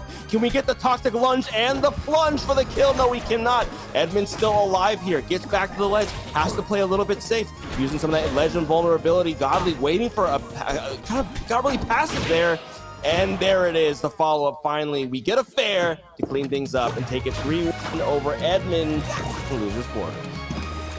Beautifully done right there. I mean, Just that combo at the end alone, showcasing why you got to be very careful, allowing any Rano player to go to Merchant Port. It's an amazing stage for them to be able to go ahead and just mobilize their game plan and their combo routes. It's crazy. It's crazy. Yeah, it's really tough. And I think, I mean, we weren't even necessarily seeing a ton of that like Rano stall. Like we weren't doing, using those platforms to movement camp. We were Godly was still playing into Edmund, right? Which arguably is not in his favor, but he made it work. Did a good job. And I think, Edmund had that very defensive kind of like looking for that guaranteed stuff strategy. It was mostly working as well. But in those opportunities where we have the scrambles, Godly was taking those pretty consistently. So they are going to move on in losers semis to face the winner of B-Bats and Sapphire, which will be coming up next. We are going to go to a break a little bit before that. But before we go to the break and before we see more B-Bats, I'm going to need someone to put !donate into the chat. Share some of your wealth with our players. They are putting on a show for you. Top 8. Look at this. We are already at $100 pop bonus. That is from our gracious host. And there could be more. And it could be from you. And it could be for these players. So open your wallet if you can. Yeah. We're up to 194. That's much higher than the number that I thought it was. Good shit, chat. Good job. Shit, chat. Well done. We love to see it. Look, we're going to be seeing a lot of these players a little bit later on. Terry, Olympia, Soul Rifle, Forsburn, B-Bad, Sapphire, the Fleet Zetter, and of course, Godly making it through with the Rano. That being said, we are going to be cutting to a break, and it is going to end off mine and Toddly Enough's time. Toddly, where can they find you? I'm Toddly _enough on Twitch, and I'm Toddly enough everywhere else, I believe.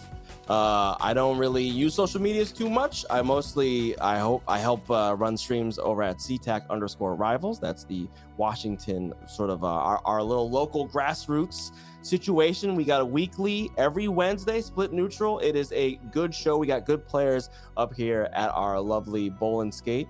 And you should come through, CTAC _rivals. And I'm usually there either running it, doing comms, or somewhere else. Sometimes I'm on Hop On. But yeah, what about you, Yin? What you got coming up? You can find me at YinCast on Twitter, possibly at Best of the West in 2 weeks down in Nogales, Mexico. And of course, more Ballroom ROA. So go ahead and follow the stream. When we come back, we're going to have some more action coming with you with some new, very lovely faces coming to you on the mic. Trust me, they are wonderful casters, some of the best in the industry. So don't go anywhere.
Hello.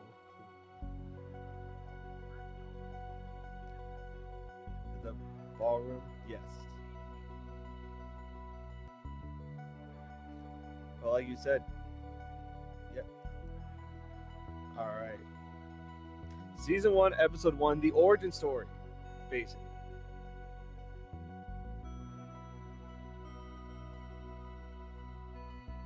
Okay,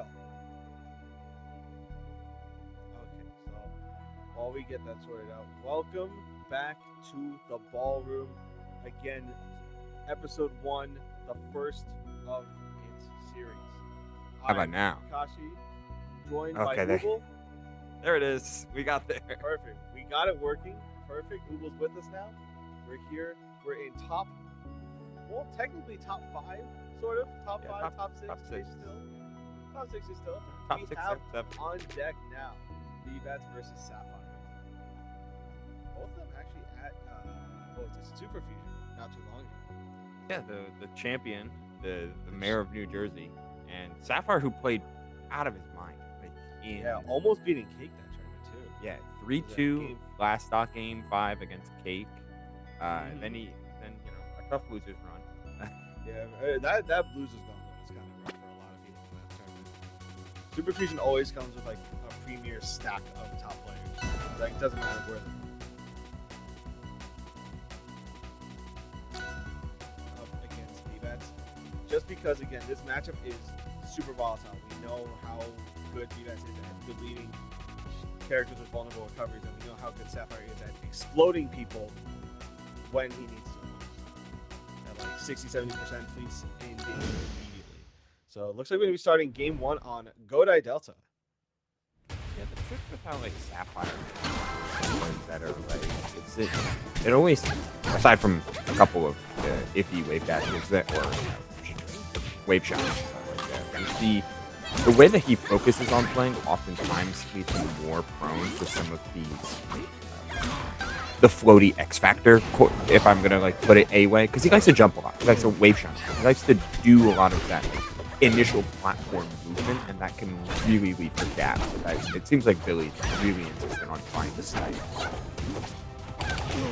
We know how Fleet is very good at sniping those options really fast there, especially with moves like that. When you're even if you stall on stage for half a tempo, Billy's gonna find you. Billy's gonna kill you. And what Fleet has to do in her current environment, and like what she's designed to do in her current environment, is a lot of high rolly options that is backed up by a couple consistent key resources, typically off of Nair, Grab, or Edgeguard flowchart in general. Nice little like keep it simple there from Sapphire though, just a simple option. Yeah, I do like that Sapphire knows when to kind of pull the trigger and just use the strongest that ever has to kind of clean up a stock rather than kind of overcome the formula, you know? Because eventually the strong attack's just gonna kill. And I think that it kind of keeps the equilibrium nice and steady. It doesn't really let things get too out of control. Speaking of out of control right now. Ooh. I really like some of these offstage flowchart stuff from Sapphire. It's like it's very oriented around grab. It's very oriented around trying to force V-Bats into high early recoveries so that you can maximize your punish back on stage. So it's always hard to get high feet there. Sure. The defensive play has also been really good too. Being willing to hold out in a lot of scenarios where it might be a little bit scary, not willing to give Billy too much of an advantage there. But as I say that, 71%, almost racking on. Oh my god, that read would have been nasty. Love those up airs too. They're just so focused on coverage, so much trying to push forward. See if you can catch a jump or catch any sort of option. Sapphire though, fighting right back, trying to quick forward stomp.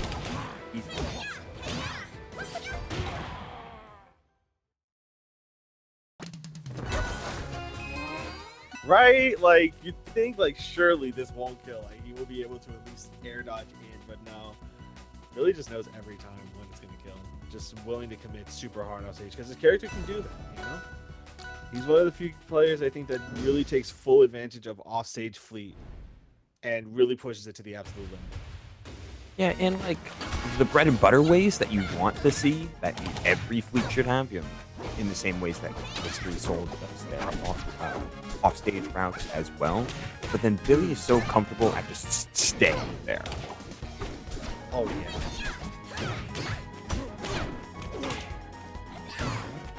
Oh no, catching the jump was huge there. Could have routed into a potential stock, but instead, quick shine out of shield. Sapphire very comfortable whenever the offense comes right attacking his block. And a couple times over, Billy just being the wrong side of hitting Sapphire's shield. And they're out trying to recently get back to stock and the mix-up. Ooh! And B-Bats attempting to guess whether Sapphire was going to get up from ledge early to maximize the punish and just called out the recovery to ledge.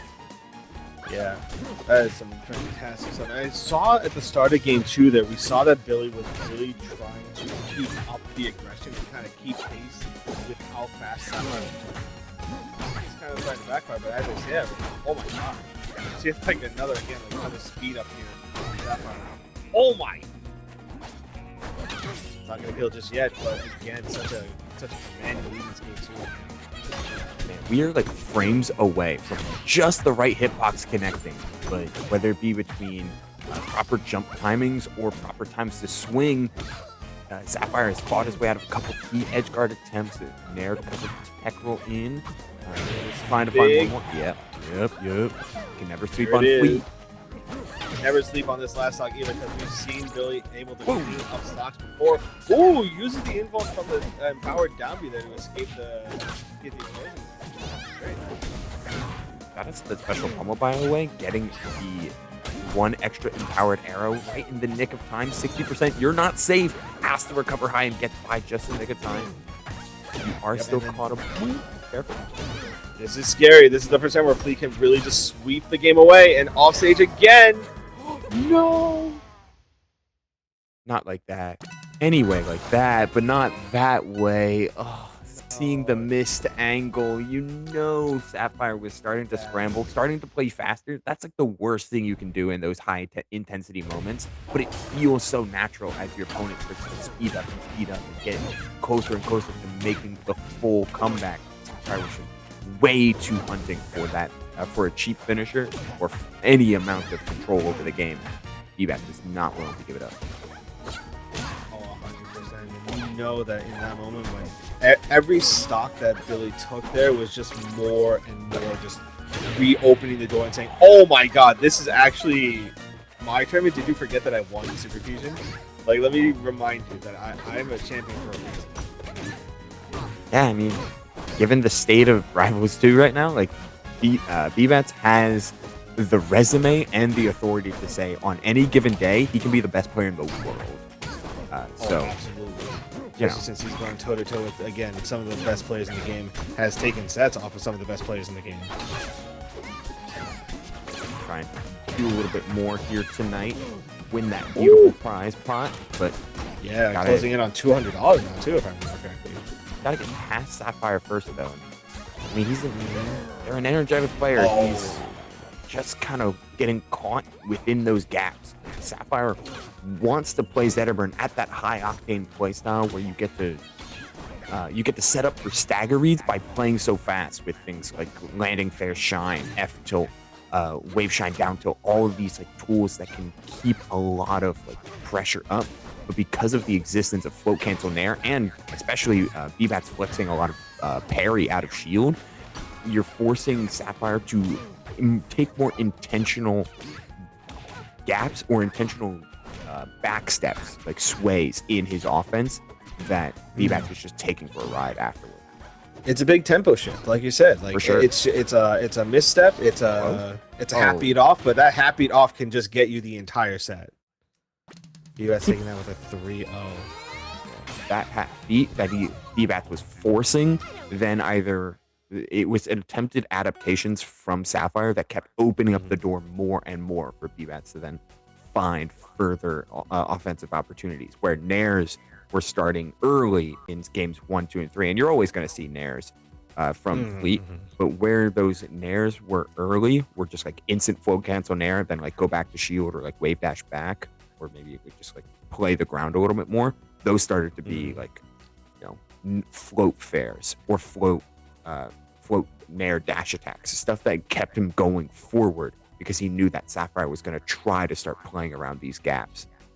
It's tough. And like you said there, it also means that like when you're playing at such a fast tempo out of the gate, slowing down means that you are going to give your opponent more opportunities to really dissect how you're trying to adapt to them. So it already kind of tells them, I'm switching to plan C before you're fully adapting into plan C, so they can already switch into a new form of game style. Yeah, it's a fascinating like shift of gears and pivot between different maybe not gears is the right word, maybe like the adjustment of a stereo, right?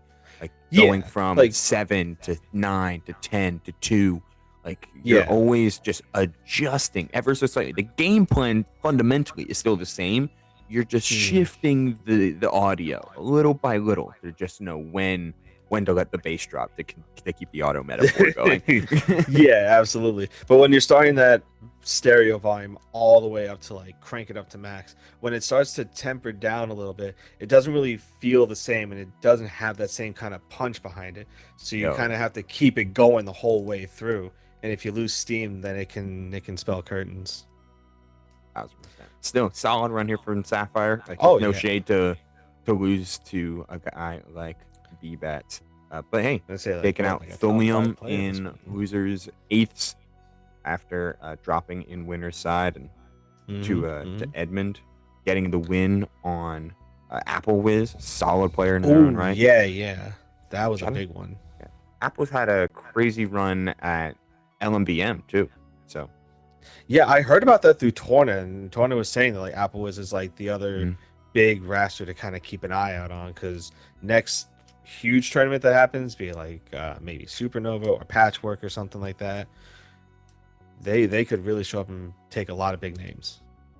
Yeah, I don't know what their next tournament is going to be, but I'm a big fan of the direction they've taken their roster, because Apple in Rivals 1 was a Shovel Knight player, so it's like a weird kind of amalgamation of different ideas. I like the idea that I do like the idea that like a Shovel Knight player can look at a character like Raster and just kind of put their own little unique spin on it, both on the ground and in the air, just because I feel like Shovel Knight has such unique movement in the first game and such a unique game plan in the first game that it gives you a sense of adaptability and how you can sort of manipulate your end goal. Whether you want to be more aerial focused, more edge guard focused, more combo juggle focused. I think it gives you a sense of adaptability both in neutral and in punish. So you kind of take what you can get in some regards. Yeah, 1000% agree with that. And for Apple especially. We started focusing so much on Apple. Like, shout outs to Apple. We spent like a solid, minute talking about you. Would love to see you more stuff. Shout outs to getting 9th here. Yeah, we've got our final 4, our top 4 set. You're at the first ballroom. Cool to see Whistlecat back in action after a solid hiatus, prepping up some of these amazing graphics. Like, have you been playing Deadlocked at all, Akashi? I played a little bit when it was in early access. I played a little bit of Ivy, played a little bit of 7. It was a good time. I want to get back into it here soon because it just looks like so much fun. And low key, I've always kind of been into MOBAs, like only on the low. Right? Yeah, because I started playing League like season 1, season 2. So like, I took a long break after that. But then a bunch of the Rivals guys from AZ were like, "Hey, do you want to play League again? We could teach you how to play again." It's been like a decade. There's so much stuff that's changed. Top lane, that's like one person now. I'm like, what the hell? What is going on over here? But I played that again, and that was a ton of fun. So it kind of reignited my enjoyment of MOBAs. So Deadlock, I love the aesthetic of it. Yeah, the classy New York type of vibe. I have no attachment to MOBAs, but at least 4 or 5 friends are like super into them. And they're like, right? You like shooters though? Like you'll play you've played a bunch of Halo, you've played a bunch of like other third-person shooters. It's like, sure, I'll give it a trial. I was dog shit, but it was a lot of fun. No. I felt the same way when I started playing with Ivy. I'm like, I don't know if I'm doing good right now or not. Like, I don't understand a ton of the mechanics. Like, What are these things floating into the air? What do you mean I gotta shoot them? Like, there were things that were just flying right over my head. But I feel like it gives that depth of gameplay that Valve gave with Dota in some way that people really liked. But we're talking about Deadlock a good bit. We should be talking about winners finals here. We got They're back. Terry versus Mr. Nice Guy, aka Soul Rifle.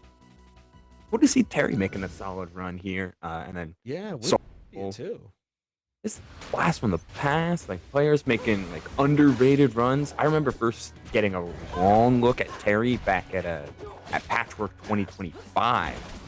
Maybe they'll be able to make a rerun back in 2026 with Patrick being announced and coming up real soon-ish. Yeah, sooner than you would have realized. Oh, for sure. But it's also, hard. Oh, go for it. Oh no, I was gonna just say that like Terry's also like someone who kind of joined into the Rivals scene very late into the life of Rivals 1. Was a big Ultimate player, but it's like, yeah, I really like the way the Olympia moves. I just kind of grinded online for like a year, and showed up at the first tournament ever at Riptide 2024, and I believe got 7th. Made their first appearance offline and got top 8. Not bad at all. No. This matchup has gotten reworked and redone a couple times, and with every nerf that Olympia has gotten, though, like Force has just found more and more room to be so explosive. Olympia still has a lot of key factors, still plays around CC incredibly well between like spike hit up air, down air, forward air. All of like Dacus even can be super powerful, but it just gets a whole lot harder to approach Forceburn time and time again, with down air being so massive, down tilt being such a perfect pop, and with how Terry's general movement flow tends to be, if you're not focus attacking through something, you can be left caught kind of adrift in midair, and that's never where you want to be as a fast follower. No, especially a fast follower with not the best sort of aerial drift as well. Like, you're kind of stuck committing to where you're going once you jump to, and Forsman has not only the frame data but also the hitboxes to just kind of punish you for that. Certainly does there, Akashi, as we kind of see how amazing those situations can be. It just the right hit of down air, hell, not even the right hit, any hit of down air at ledge that sends out or down can just spell Olympia's demise. Like, all you have to do is track one resource and pop the bubble. That's crazy that Forsman down and just kind of does that, It's good. It's a really good down air. Like, I'd argue it's one of the best down airs that this game's got right now, because it does so much for this character's combo game, punish game. It's an incredible threat off stage too, but maybe we might see something, a bit of a change in options here as we go into game 2 on Rockwall, because the side blast really open up the opportunity for back air to really shine. These cape connections are just so potent. You're not lure hugging the cape, either whether it be recognition standpoint or trying to play too much, play too active, get a jump back air out, as we see it over and over again from Terry. But if we're not floor hugging these capes and stopping Forrest from just spamming them, then you know that, especially a player like Soul Rifle, is going to be using them until they stop being used. Oh, 100%. On top of the fact that, like, again, if you get caught in the air, just one misstep on a jump, like you mentioned, is just enough to just get free percent for days until you manage to land on the ground. On the anti-air, finding just quick downer, didn't want to pivot into back air that time. Ooh, gets the sour hit. One more chance at life here. That's unfortunate. That is unfortunate. Terry is playing so good and like moving so well, but Soul Rifle is so used to just like clipping movement or retaking offense after a player gets to like groove on them for a little bit. They're not flummoxed by seeing a player like play as fast as Terry has been. No, that's that Rivals 1 kind of experience, where you know how fast people can play. You've seen Kakasol play. You've seen people like, again, Kusi play or Marlon play. In this case, like, you're used to this kind of heavy movement style, and it's not really something that will throw you off your guard. In fact, it'll only make you play better as we end game 2 with a 3 stock. My God. just like the ease at which you can convert into back air and how devastating they are against Olympia. Like a stray falling up air, a stray nair, inside hit of nair. Things like up throw become so valuable against Olympia, and they're already like decent against most fast bowlers. Like most normal fast bowlers, you can do like up throw dash attack.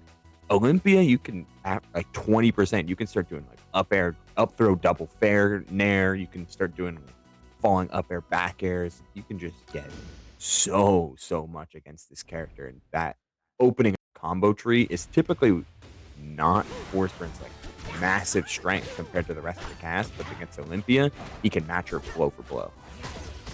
It really does help given her weight and her fall speed. Like you mentioned before, she's a very heavy fast faller in that regard. And it does kind of mean that combos that would normally end against other characters, maybe like Zedibur and Urano, just kind of keep going against her, like the extended fair chains, the up air juggles for days. But we've been talking a lot about Forsberg. I mean, Terry's kind of been adjusting right now, keeping Forsberg off stage and really trying to repeat the process here. Yeah, the movement was always there. Now it's about making that movement matter. Like, where can you position that where can you put yourself, either via positioning or via like delayed movement, that could make a whiff happen or give you the opening for punish. Because Force still has several key weaknesses that can open things up for Olympia, especially one who's operating as smoothly as Terry has been. Nice little cross up first in order to get the up B after, cashing out nicely for that first time. I do like the little bit of weight there just to kind of see where Soul Rifle's movement was going to take him. That way you can commit to it with less of a risk of getting punished for it. And hopefully now we can see an extension on that lead right now. Again, 85% still pretty healthy for a character like Olympia. Oh, we missed the moonwalk ever so slightly in order to snag a ledge right from under Soul Rifle. Games like this can go quick. For sure. How many times have we seen special get up? We're seeing it a lot. Right? We've been seeing a good bit of special get up from the whole crowd. We were seeing Godly do it a lot earlier. The game's going to give you the mechanics.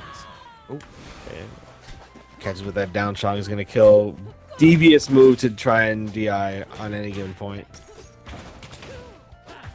There's these up tilts that I was expecting a little earlier. If you ever catch with an up cape, I'm surprised you don't see more full cash outs or full up tilt attempt from afterwards. Oh no! Oh no! Yeah. That's tragic. That's the deception right there. That's where you get hit by that down and it's just lights out. It looked like there was an attempt to like DI down and in order to get a wall tech, but instead we missed the tech and just fast fell straight down. Yeah, it's gonna be a little bit of a momentum killer here. Especially since that forward strong after didn't quite close out at 106 here. Oh, no, no, not like this again. That was that's a 3-0 technically, but ton of just assisted SDs. It felt like. It felt like Terry was moving too fast and at times was forgetting that their character drops like a rock. Like the crystals that are on those gauntlets. Olympia is a very fast faller. So if you're off stage and you just start plummeting down, you're not getting as far up as you would expect. Yeah, Max, that was your fault. So true. So true. No, that's not right. Yeah, the way that Terry wanted to play is when executed at its fullest extent, like that's the way that you can find so much success, especially in that game 3 where you're mixing in really solid ground tools and ground fundamentals, mixing in a lot of moonwalks, as well as like focus attacks and like focus attack grips to play super fluidly and super fast, and then you start mixing in the short hops, you start mixing in like the short hop double jump fast falls, and like all of this layered instantaneous movement at immediate timings to really start pinwheeling out of control. The problem is you lost control of the wheel. The wheel just went right down the hill and you were just chasing after it the whole time kind of scenario, because the movement was fantastic. We saw how good it could really be in game 3. How again those empty hop, short hops, just the double jump movement, the armor usage, the crystal to control space instead of trying to use it to constantly aggress forward, kind of limiting where Sword Rifle could go. We saw the pieces were there. It just ended a little too soon.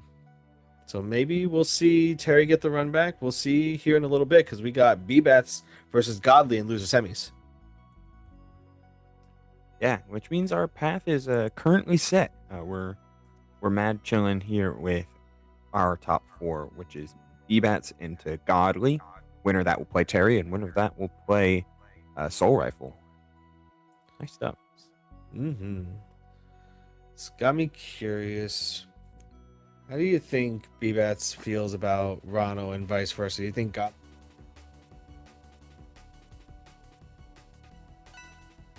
It's hard to really be like, hey, yeah, you can be prepared for Fleet, but are you really prepared for B-Bats? Are you really prepared for Mystery Soul? A really good Fleet. Yeah, there's layers to that kind of thing for sure. Just because we've seen again in the Sapphire set just how destructive Billy can be when he's off stage. But I feel like Rano in general, in the current patch of the game, is in a really good position. Very, very fluid when it comes to playing the main Rivals 2 playstyle. Has a solid throw game with up, forward, and back throw all having, up, down, and back throw all having very flexible use cases and very flexible combo routing. Can bully fast bowlers, has an edge guard and flow chart. Problem is, a lot of his stuff is surprisingly pretty linear. So if you know how to play against one Rano, typically that can work against most Ranos. Though that forward strong certainly caught Billy by surprise. For sure, right there. Although I do kind of get what you mean in that sense of if you played one Rano, you kind of have a fundamental understanding because the moves themselves, while they are very flexible, they're also very simplistic in where back air does what you would expect back air to do, and nair does what you would expect nair to do, and it lasts for super long. So you kind of have an understanding of what to expect when those moves are coming out, and in certain situations, what Ranos might be looking for. Especially when you're at those higher percents, like 90 to 100. There's a Rano that might be like wanting to do something like that, where you get the tipper up strong and clean as a sock.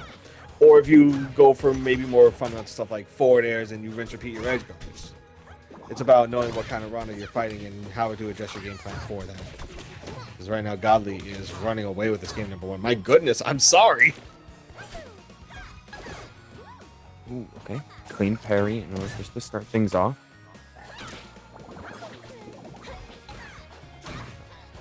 Man, these forward airs alone are just so nuts. And that's kind of the strength of linear tools or the strength of simple moves being put on a character with flexible movement. It's that's where the mix-up lies. It's in these slingshots. It's in these plat drop movement. It's in the myriad of different things that you can do with needles, whether it be between needle boosts or bouncing off bubbles or anything in between.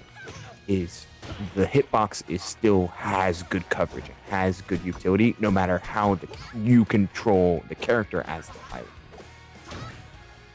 I mean, we're seeing about the pilot at the end of the day, and that's gonna be a JV3 stock in game number 1 for Godly. I saw a myriad of different hitboxes for just what felt like a couple buttons, back air and forward air doing so much. I do love seeing how Godly is using back air both as a sort of DI check as well. We see those full runs forward into the immediate raw back air just to kind of check when B-Bats is coming down onto the stage again, just saying if you're not looking out for it, I'm gonna catch you slipping. I'm gonna take that stock really early just because of how floaty Fleet can be and how one wrong DI can actually spell a really early stock. Yeah, it really set the tone with that early pullback of the forward strong, kind of caught some DI out, and B-Bats getting taken for the ride in that game 1. But you know what? We go to Hodojo early. because we know we're not going to ban it, and we also know it's a really, really good stage for Rano. So maybe we just got it out of the way. Yeah, that is the kind of case in those situations where Rondo's going to eventually get a good stage there. So, you know, in the starters, you may as well just get out of the way now because you're going to go to Hodojo eventually. Oh my god. Key part here is that I believe Ethereum Forest was banned, so this is kind of a backup, and it's looking like a pretty good backup. It still offers the same strengths that you would want to for Ethereum Forest. Small enough stage where routing characters off stage is certainly an option in most positions, and then you just get to play the edge guard.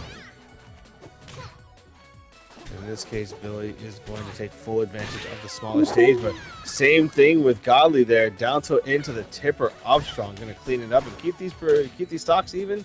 50%'s kind of close right now. Trying to represent dash in tipper down tilt. It's like something always to be a threat despite all of this platform movement.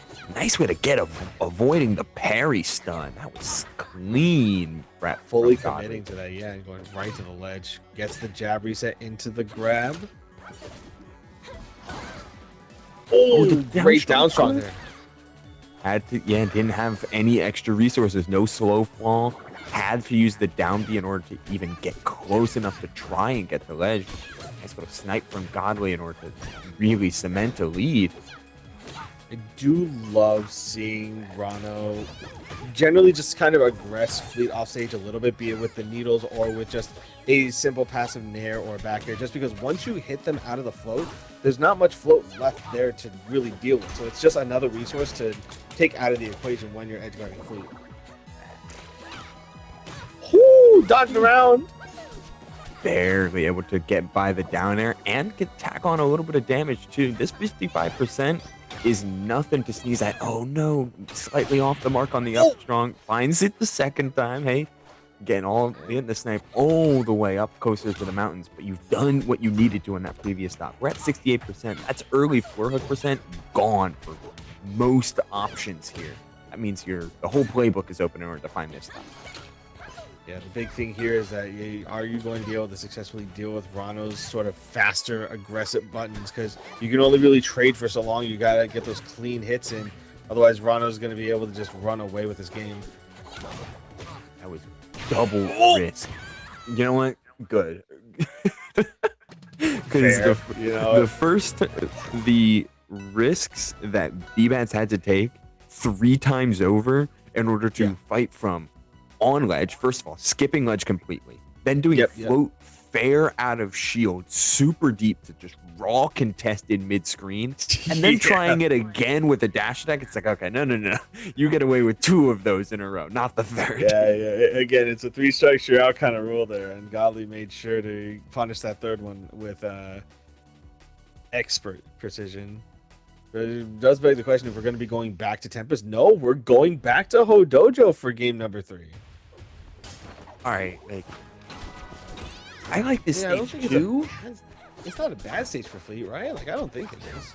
No, I don't think it's a bad stage for anyone. I just think if you're giving Rano a small stage where you have to contest his frame data and give him the free liberal mix-up between a million platforms that he can either mix between plat drops or wavelands or extra combo trees that come from landing on these platforms, and with an up tilt that connects on it, with a super jump that can get you instantly to top platform, with immediate access to ledge play that it makes your ledge play accessible to center stage, and all the slingshot. Like, I just think this stage is too good for Rano to leave alone.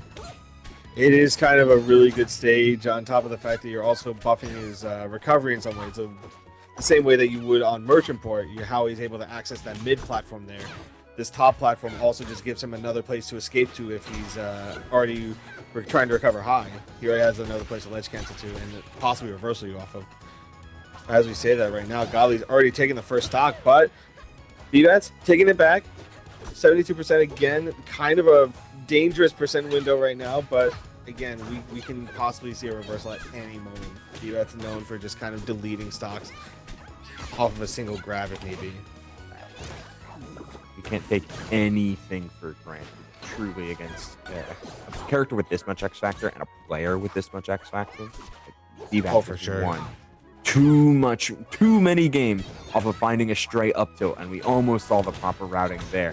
A nice bit of way to contest. We still haven't touched ground here. There's still no double jump here, Kosh. We need to set up for a three shot, but we're lining it up perfectly. See, that's what I mean. Doesn't matter if it's 70 or 130. B-Bats can find the opportunity and clean up the stock and take the lead in this game 3. Great jump away to avoid that raw bear, but the Nair is going to do it at 153. Potential tournament stock right now for B-Bats. There's the up tilt. There's the up tilt. Do so much. It was an easy 30% though. Just these early combo windows, kind of respecting Rano Nair or potentially like jump down air, and it's disjoint. Oh, these are pickups though, Akash. A couple falling up airs. That's a big pickup right now off stage, but Godly manages to make it back. That up B putting out just a large enough hitbox. Oh my god! Smooth as butter. Right away. Oh my god, the tipper is down Gets to there with that. You know that B-Bats was trying to like maybe DI down or down and in or away or whatever, like some way to get to that platform. Just like please, please, please get me to the platform. Let me like, take just out get of me this. out of here. Get me out of here. I don't want to deal with this frog no more. No, but because like on a floaty character like that, the window is just so much more forgiving for Rano to convert that. You're kind of stuck in a spot where your double jump isn't really going to save you the same way as maybe another character might, or that you might not be able to survive just because, again, you're so much lighter and you go off the top sooner. So those potential kill options, we saw even like off that one conversion with the down strong, that almost cut it like 80. Yeah, or at least put it would have put most characters in a pretty poor position to recover thanks to the angle of down strong.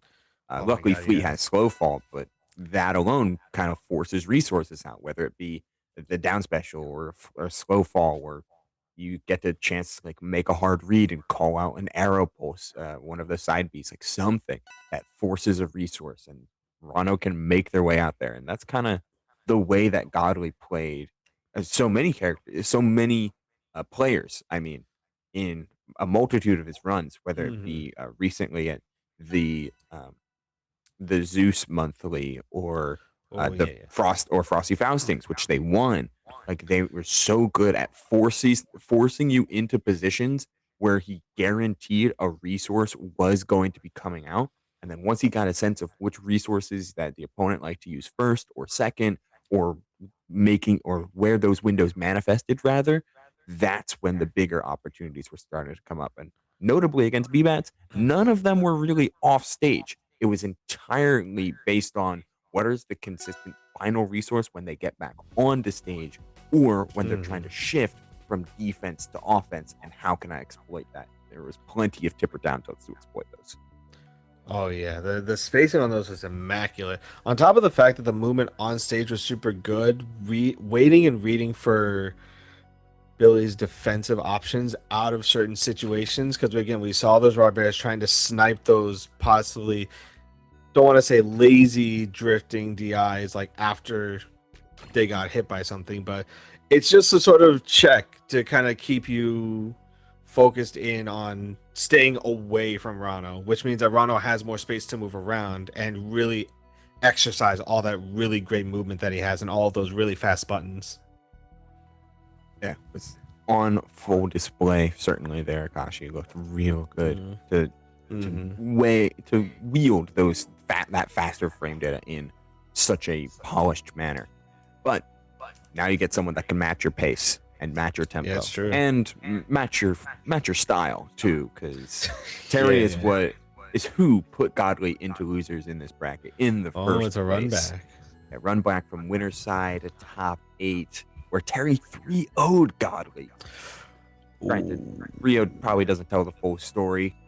It almost never I imagine really it was does. I imagine it was kind of close.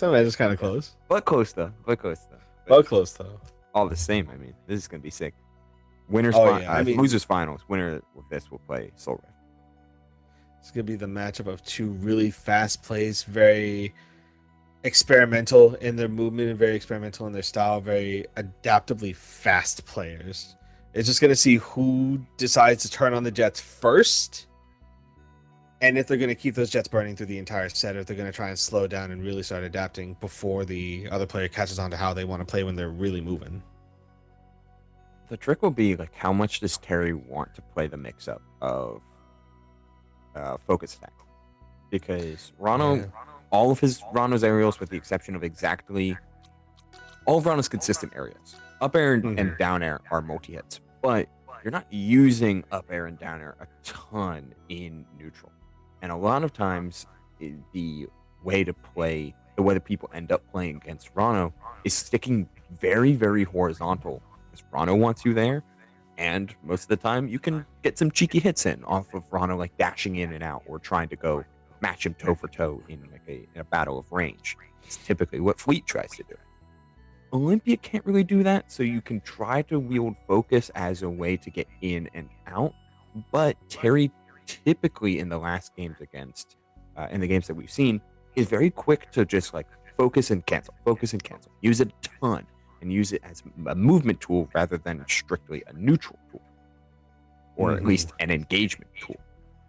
We'll have to see if he decides to start trying to wield that and like stagger in either the cancels or just to sometimes let the attack rock at times, to see if he can get Godly to play back a little bit, or if Godly just decides, hey, I'm not going to press my typical neutral buttons as much. Instead, let me try to, weave in some more frame tight like conversions to play around like focus ins or focus cancels in with things like nair jab or just like short hop down air as a way to say like, hey, don't try this. Play me with your buttons against mine. See how much deterrence goes on there. For sure. I That's a think long it'll also be interesting. No, I do agree though, because a lot of it does boil down to how is Rano really going to deal with the fact that at any point Terry could just start using focus a lot more and really start to neutralize things that we saw earlier, like the run and down tilts, the short hop nairs, the short hop back airs, the raw bears.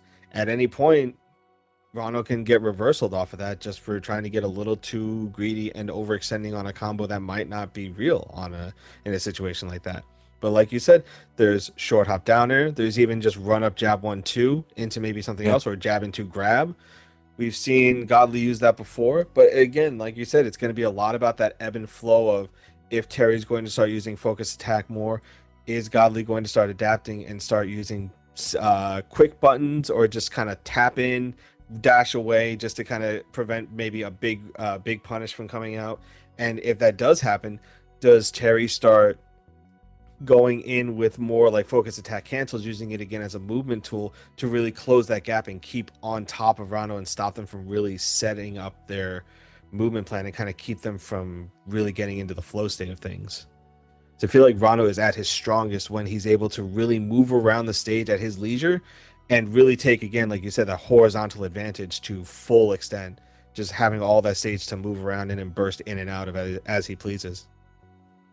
Yeah, a battle with the burst range is really what it's going to come down to. Or like not even the burst range, because I watched a pretty sick video on it as we get to see the bracket again. There was like a distinct setup and a distinct split between like in range, burst range, and then like neutral range, where neither character was truly within like hitting distance. And the idea of the conversation that I listened to was, yeah, but there's like a range in between neutral range and burst range. That's called like the pressure, that was succinctly referred to as the pressure position. Where if you consider like burst range, especially for Olympia, but like burst range is like dash attack range, or maybe like wave dash jab, or focus attack, or like jump nair. Like it's a pretty clear, like you can do a button that gets you instantly into your range of attack and then you're attacking. or that type of area. And like pressure burst range can be for like a character like Rano, like needles ish type of range, where like mid range, where you are threatening both like dash back needles and something like dash attack or wave dashing down tilt. But the space right after that, where you technically can needles, or you technically can toss your crystal, but you are relinquishing a lot of movement. That's that type of pressure position where you're trying to get into burst range, where you really are establishing threat, but you're not so close that you're risking anything either if you choose to like dash back or set up a resource.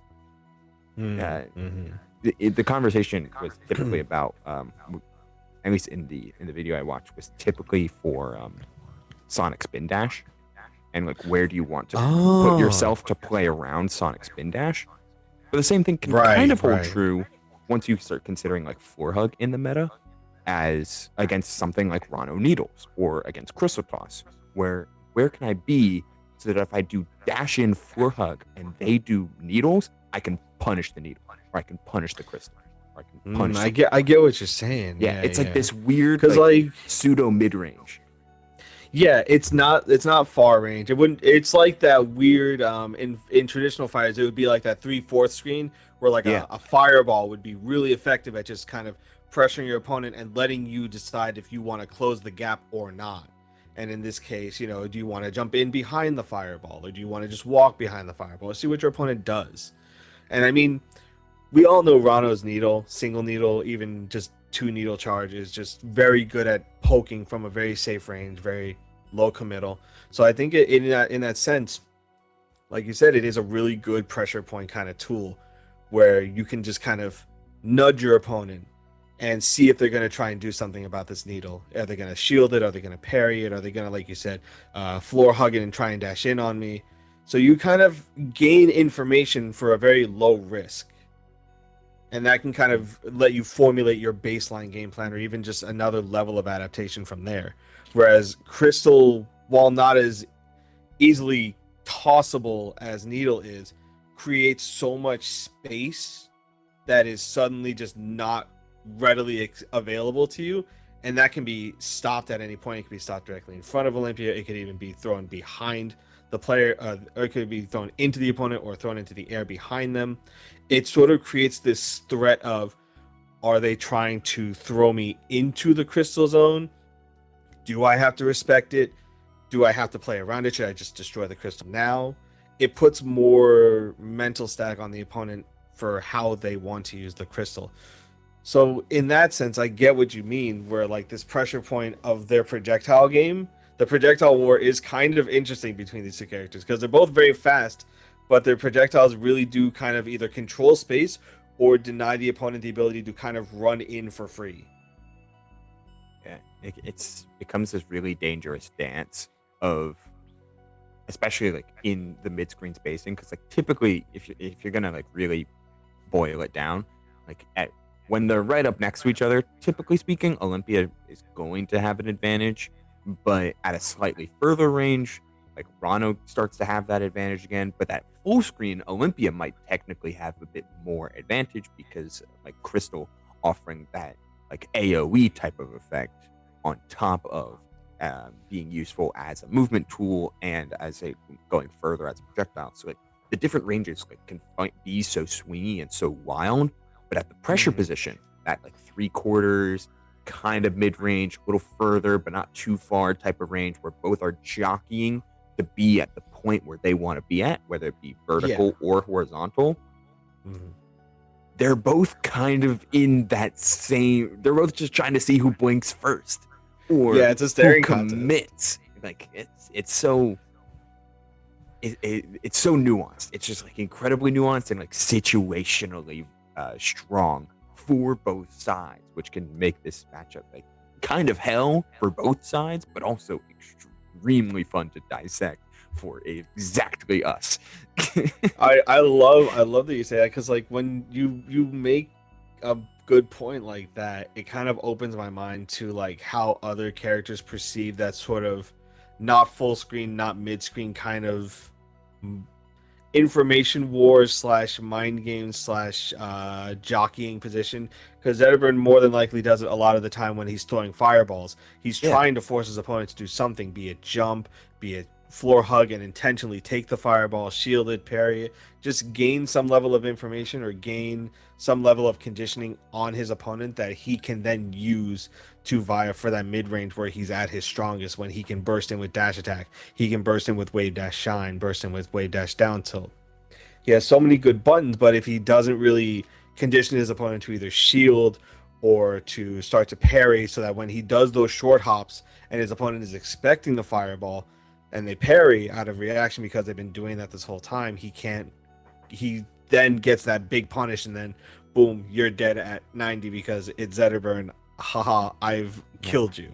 Yeah, surprise, like wave shine up strong. Surprise. Surprise. It's wave dash up. Yeah, but that's where the timing aspect becomes like so important, because if both of them are in the pressure position and are beginning to threaten their burst range by either approaching forward or trying to then like entice your opponent to approach forward and then stuff them out, that's when, like, do you go for your encroaching option, something like an Olympia dash attack, or do you try to do like dash forward, FADC back, or jump FADC fair backwards to try and stuff and approach? Like that, there's so many layers and there's so many, trinkets you can do just by hanging out right here. Right there, right in this range, right here. That's what we're talking about. I completely forgot about the fact that Olympia, when having that crystal out, can also dash to the crystal, thus creating another layer of mix-ups. As we go into game 1 on Good at Delta here in Losers Finals, like you said, they're so fast, and I know that that's like the most simplistic way of saying it, but it just shows how fast they're going from that pressure position to full screen to back in to mid-range to now I'm just hitting you and I'm going to try and kill you off of this one move. Yeah, there's a lot of like preemptive decision acting on reads. Maybe not necessarily reads. Reads is the wrong word. Like acting off of like a mix of intuition, and we're starting to let it rock. Dude, I feel so smart right now. That's what I'm saying. Like, again, you mentioned it before. Is Terry going to start using Focus Dash a lot more to really punish it? Oh no. That's tragic. That is tragic. The one time a 28 frame move betrays you and you just slowly fall down to your death. It's so unfortunate. Okay, gets the down strong. Is going to kill. Godly not letting that SD affect him too much as he cleans up that stock. But again, like you mentioned, Terry already kind of on it with the adaptation here from their first set. I think has a much more solid baseline game plan in mind for what they want to do with Rano. Constantly staying in that mid-range, like you said, dash dancing in front of the shield. I love it. And the crystal there was so cute. It's effectively shutting down all of the bubble slingshot stuff. So you got up throw, quick little conversion into one forward air. Can we get something more? Not quite. I like where the head was at, though. Like really trying to get something crazy going on, because you need some bigger plays to make this comeback. Oh, 100%. But I do like that Terry was smart enough not to kind of try and get too aggro in, like throw themselves back into position on top of that while they were stuck in the bubble, just because we know that that's where Rano gets a lot of money damage. So if you can keep the lead, you keep the lead, You stay off stage for just a little bit, but catches the crystal there, and that is going to be game number 1 with a 2-stock coming out from Terry. And that's a good display of a very experienced Olympia. Not only from the way that you play around in neutral, because like that's clearly there, but the flexible use of gem off stage and on stage, high and platform height and ground height, in order to stop common disadvantage setups, and most importantly, deny bubble at any space that you can. And then of course the cherry on top, being able to see, react, and confirm off of it in seamless fashion, it's just icing on cake. Oh, 100%. And again, we saw like the adaptation from what happened in Winners Finals versus Soul Rifle. We're already seeing more full committal to the crystallized, the downbeat charges and everything. So we'll see if that's sort of the opener, and if Terry sort of changes that game plan as things go on. Because right now, Godly is making a statement that Game 1, I had an SD. No big deal. We're on Hodojo. I'm Rano. It's looking like it's already gonna be a done deal. But we'll see how Terry adapts here. Stuck on the platform, the up air, barrage, right? Oh no, the race to the finish. I love the idea of just like going for it there. You could really smell the blood in the water, but at the same time, it's like, man, Olympia is at her worst when she has to overcommit to try and get it. When she has to overswing to try and actually get her game plan going. But if you start to just like pepper with down tilts here, if you just start to like try and wall her out with some back airs and confirm off of that, like Rano can do, or like so many characters can do, yeah, that's where you can really start to needle in on, no pun intended, on Olympia's key weaknesses. Instead, Godly is starting to do that a little bit more in stock number 2. Just, yeah, I don't want to mess with the ball of kill you that Olympia can be. Kind of keeping you distance and poking every now and again, as we see, like again with the jab 1-2s with the needles, just kind of testing the waters before fully running in and kind of getting an idea of what might be happening here. Oh, there it is, the crystallize into the forward air. Gonna make it one stock apiece. 99 after the hit. Brutal, some of these conversions. We see, oh man, Godwin on the back foot all of a sudden. The high recovery, absolutely necessary in order to survive further. As we look for some of these extra up airs. Any hit of up air we're due is we're popping another gem, crystallizing perfectly, and an up tilt hitbox. Oh my god, went for it all. The tech in so bad. I respect it. Oh, I love it there. See, use the downbeat armor and then reacted by canceling it after seeing the tech roll. Great stuff there, and 107% right now on Godly, but this is still Olympia. As much as I want to say it might be curtains, the character's recovery is very exploitable. All Godly needs is one offstage interaction, and he would just swipe the game right out from under Terry's feet. Oh, and that down tilt is gonna swipe the feet in order to almost end it. What perfect the eye in order to survive that, and a great delay in the recovery. One hit. Oh, wait. One more. Could be enough. Instead, we find the back throw. That does convert into the down strong. Oh, the fast forward combos, but we missed the reverse pair. Okay. Okay, we're back on stage. 100% on Terry and 150%. Yo, the coverage there from Terry was nuts.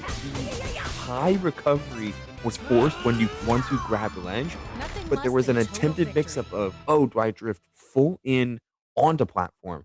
Do I drift full in and fast fall underneath? Or do I delay my drift just to skip the platform entirely? And you know what? That up B covered most actions at most angles.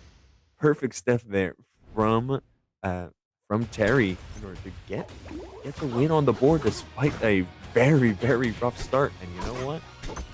Godly not playing as defensive as he needed to in the mid game there after losing stock 1. Kind of a real detriment later in that game too. See if he learns anything. Going here, game number 2. We are just gonna run it back, and again, that game, despite like the I would say technical issues that both players stumbled into there, it was an incredibly close game, and I think Godly is kind of understanding more of what he needs to do against this very aggressive, very armor-focused kind of Olympia right now. But it's just about getting that comfort in going in and knowing when to go. Ooh, thought it was going to go in for a super tongue sling there. I think just go back to stage here. Yeah, Godly's not trying to risk too much in terms of the deeper edge guard, but finding the one hit. Oh, no tech. Has to burn out all the resources. Still hasn't landed. Doesn't even need to. Gets the full stock gone with that forward strong. Godly again cements the lead. Is starting to play with a greater emphasis on like maintaining center stage, while very much focusing on sniping out approach options and approach movement. That's a tough one though. That is unfortunate. Yeah, there the snipe on the tongue is just gonna call curtains on that stock. But like you said, Godly, when having the lead, playing a little bit more towards center stage, also playing a little less run in with the buttons, kind of letting Terry make the decision on approaching, which I think is giving Godly a little more time not only to react, but also figure out what the approach option of preference is going to really be for Terry in the long run. Oh, great use of the armor, great use of the get up attack to break through the armor. Double hit on it, gets the down strong. That F tilt getting all of its proper hitboxes running, tries for a huge read. That would have swung massively into Godly's favor, but instead, it's okay. We're just playing out a little bit of a slower game. We get a chance to rock the bubble too far away in order to confirm anything off of that crystal. And yet again, Godly gets a chance to play a little bit more survival-oriented. Some quick pokes and some solid movement. Not off that crystallized, though. Unfortunately, that is going to be the second stock there for Godly. I feel like, as we talk about this potential last stock of game number 3, possibly the set, Godly has been really struggling in the edge guard department, has known that he can't really overcommit off stage because, again, not a lot of his aerials are really going to be able to break through that super armor. And Terry's been putting it out whenever he feels that there is going to be a threat, just like right there. Just why not just super armor your way back towards the ledge if you have the opportunity? And just like that, a reversal of fortune gets Godly off stage, but dodges around the forward strong. That was so tight. Godly trying to play as conservative as he can. These rift in back airs have been so clutch, and that time the hit fall bear. Finding one forward air. The air dodge super necessary as we get the platform. Oh, but Godly was the one that blinked first, and Terry got all the way around. It grabs the ledge, snipes it right out from under him, and Terry, clean as a whistle, getting right in there into grand finals with a very tight but a very smooth 3-0. That was definitely a run back. He was like, I am ready for this. I am ready for my run back. Steal. That was like the smoothest moonwalk ledge steal I've seen in a minute. Oh my goodness. Yeah, that was crazy. Because like Godly looked like he was actually really poised to kind of take that game 3 there, especially as that last stock kind of went down. But it really did kind of boil down to Godly not really being able to consistently edge guard Terry, because Terry really started to put in the fact that you don't have an aerial that's going to consistently break through my armor. So if I ever feel threatened by you off stage at mid to high percent, I'm going to armor through something, be it the nair, be it the back air, even the forward air. There's not going to be a move that you have that you're consistently going to edge guard me with. So I'm going to either reversal you or I'm going back to stage. So I think it really gave Terry a lot more comfort in recovering back and really trying to make the most of those offstage situations. Yeah, those like typical flowcharts that are so good against so many characters where you just get to, let meaty nair rock, let meaty back air rock, like grab ledge and react to the resource being triggered or resource being pulled. Focus is so flexible because you can use it so late and because you can use it on reaction in your own right. So really throwing off just how much that can be done in mid-screen, off-stage, off-platforms, on platforms, by the nature, on the ground, in midair. Keep stacking on the amount of applications that Focus can have that can throw things off. It really forced like a very different game plan in those pressure positions that Godly was adapting to, but not fully comfortable in. And a lack of comfort, even just a little bit in a game about speed, especially between these two players, that little lack of comfort led to little hesitations, which led to bigger openings. Oh, for sure. It also means that Godly is going to be playing more to the ledge and on stage versus really trying to challenge or grab ledge in those critical moments. Because one misstep on that moonwalk to the ledge, or even just a wave dash down onto ledge, means that you might be getting clipped by Olympia's up B on the way right up, and then suddenly you're being put into the air and you're in a juggle situation. Both characters not known for having great aerial drift, so much like how Rana wants to juggle Olympia every now and again, Olympia will happily do the same thing right back to Rana. So I feel like as this set went on, Godly was leaning into the stage play a lot more, which meant that Terry was really able to, like you mentioned before, take full advantage of the crystal and off stage, on stage, really control a lot more space and force Godly into these really uncomfortable spots where if I'm moving through the crystallized zone, I'm giving up space and I'm letting Terry really dictate how I'm moving, which ultimately I think costed him the set. But still, great stuff to both players there. And as I say that, we're going right back into grand finals here. Both players just let him pick. Whoever picks, picks, you know? I think both players comfortable enough that it don't matter. Now, this was a tough one in in winners finals. Because, I mean, Chippy looked strong. Like, Soul Rifle looked like he was in control for most of the games. For all of the games, even. But the games 1, 2, and 3, there were, like, definitive points where Terry clearly was either forced or ended up out of his element, and a couple times ended up with just like raw, super early S. You take those out, we certainly got a much closer set, and both Olympia and Terry certainly have the offense to keep up with some of the Soul Rifle's like more devious mix-ups. That's where I think the floor hugging winds. I think that's where the floor hugging kind of like, or the CCing kind of like winds up being a bit of a detriment. Is that when you're a fast faller like Olympia, if a move is sliding you off the stage, you are suddenly plummeting like a stone to the bottom of the ocean. And what I'm noticing here is while Forsberg does have fast moves, he also not really known for having a lot of multi-hits in the air aside from Nair. So I'm surprised maybe we'll see a little more focus armor come through. I mean, we do know that forward air is a pretty low lag move, but I'm thinking maybe we'll see a little more of the armor come out as the set progresses. So I feel like that could be a big boon to how Terry wants to move around in neutral. That's the trick. It's always like pretty hard. A thing you have to manifest or play around already, like pretty consistently. But with by the nature of something like Cape, or the nature of something like forward air, and especially hitfall forward air, being good in neutral, you can kind of the DI out getting absolutely caught there. Yeah, that's rough. Forward air by itself, or hitfall forward air, converting it to like hitfall fair jab, hitfall fair downstrong, hitfall fair. Like these buttons, or rising fair nair, fair in and of itself, links quickly enough, without me going into the endless examples, to where focus isn't as consistently reliable as a breakthrough option as it was against something like short hop back air or short hop forward air against Rana.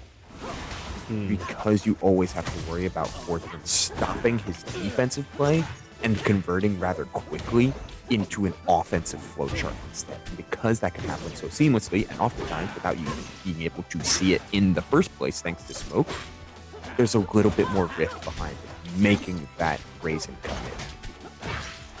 in.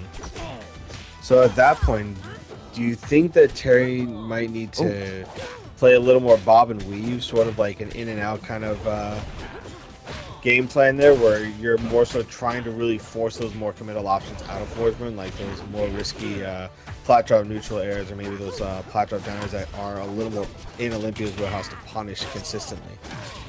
The way I see it for how Olympia plays, like you can be put so ahead if you find your opening, because Force is pretty susceptible to most of Olympia's combo moves and most of her flowchart in general. You don't drop your combos. So if you're what are we doing here? That was an insane amount of coverage and a very spontaneous fashion with crystal toss off the side B. That was kind of dumb. Right, I was gonna say, I feel like we don't see the crystal toss like down into the shadow room like that, like at all. Yeah, threw it at like a torpedo. It's like, okay. Yeah, I mean, it got the stock, and Shippy was like, "What the heck, dude? This girl's just throwing rocks at me. What the hell?"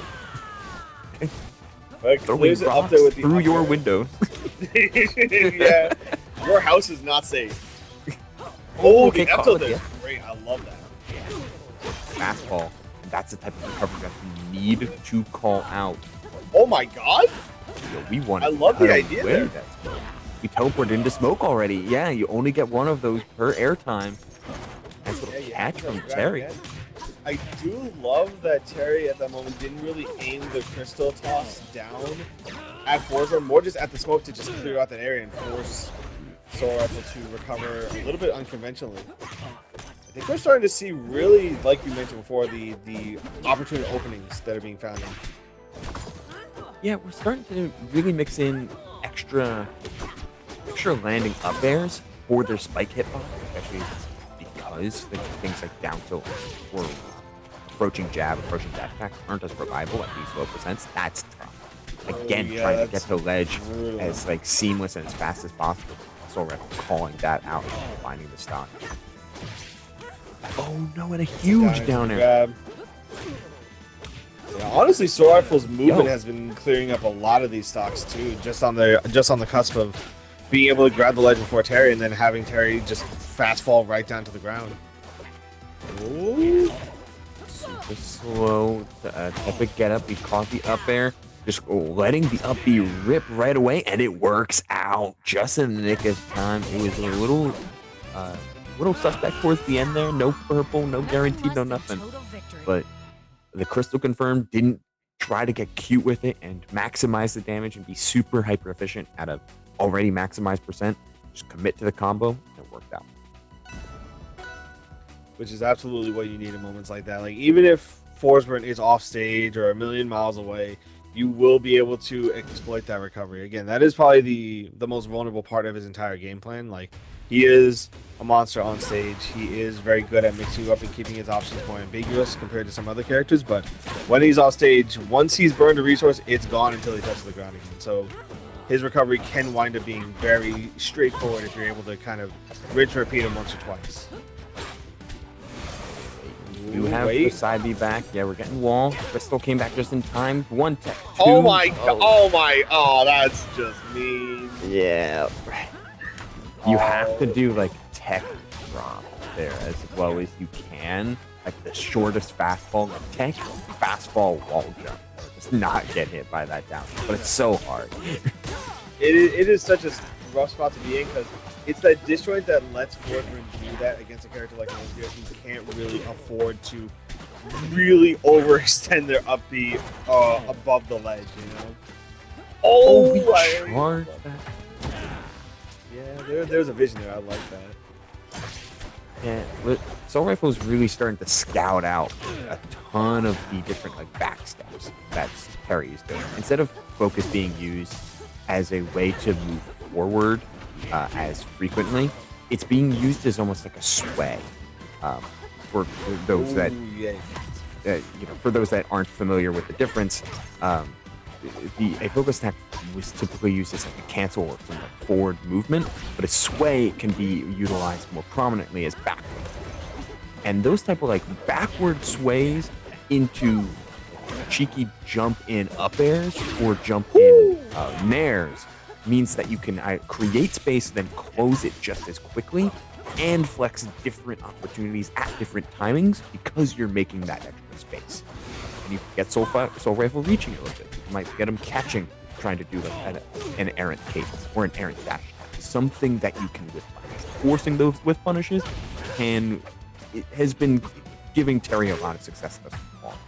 Been a lot tougher in this game 3 though to make up the damage because Soul Rifle maximizing his own offense with seamless instant conversions and willing to play the slower pace. We're seeing a lot more clone in this game.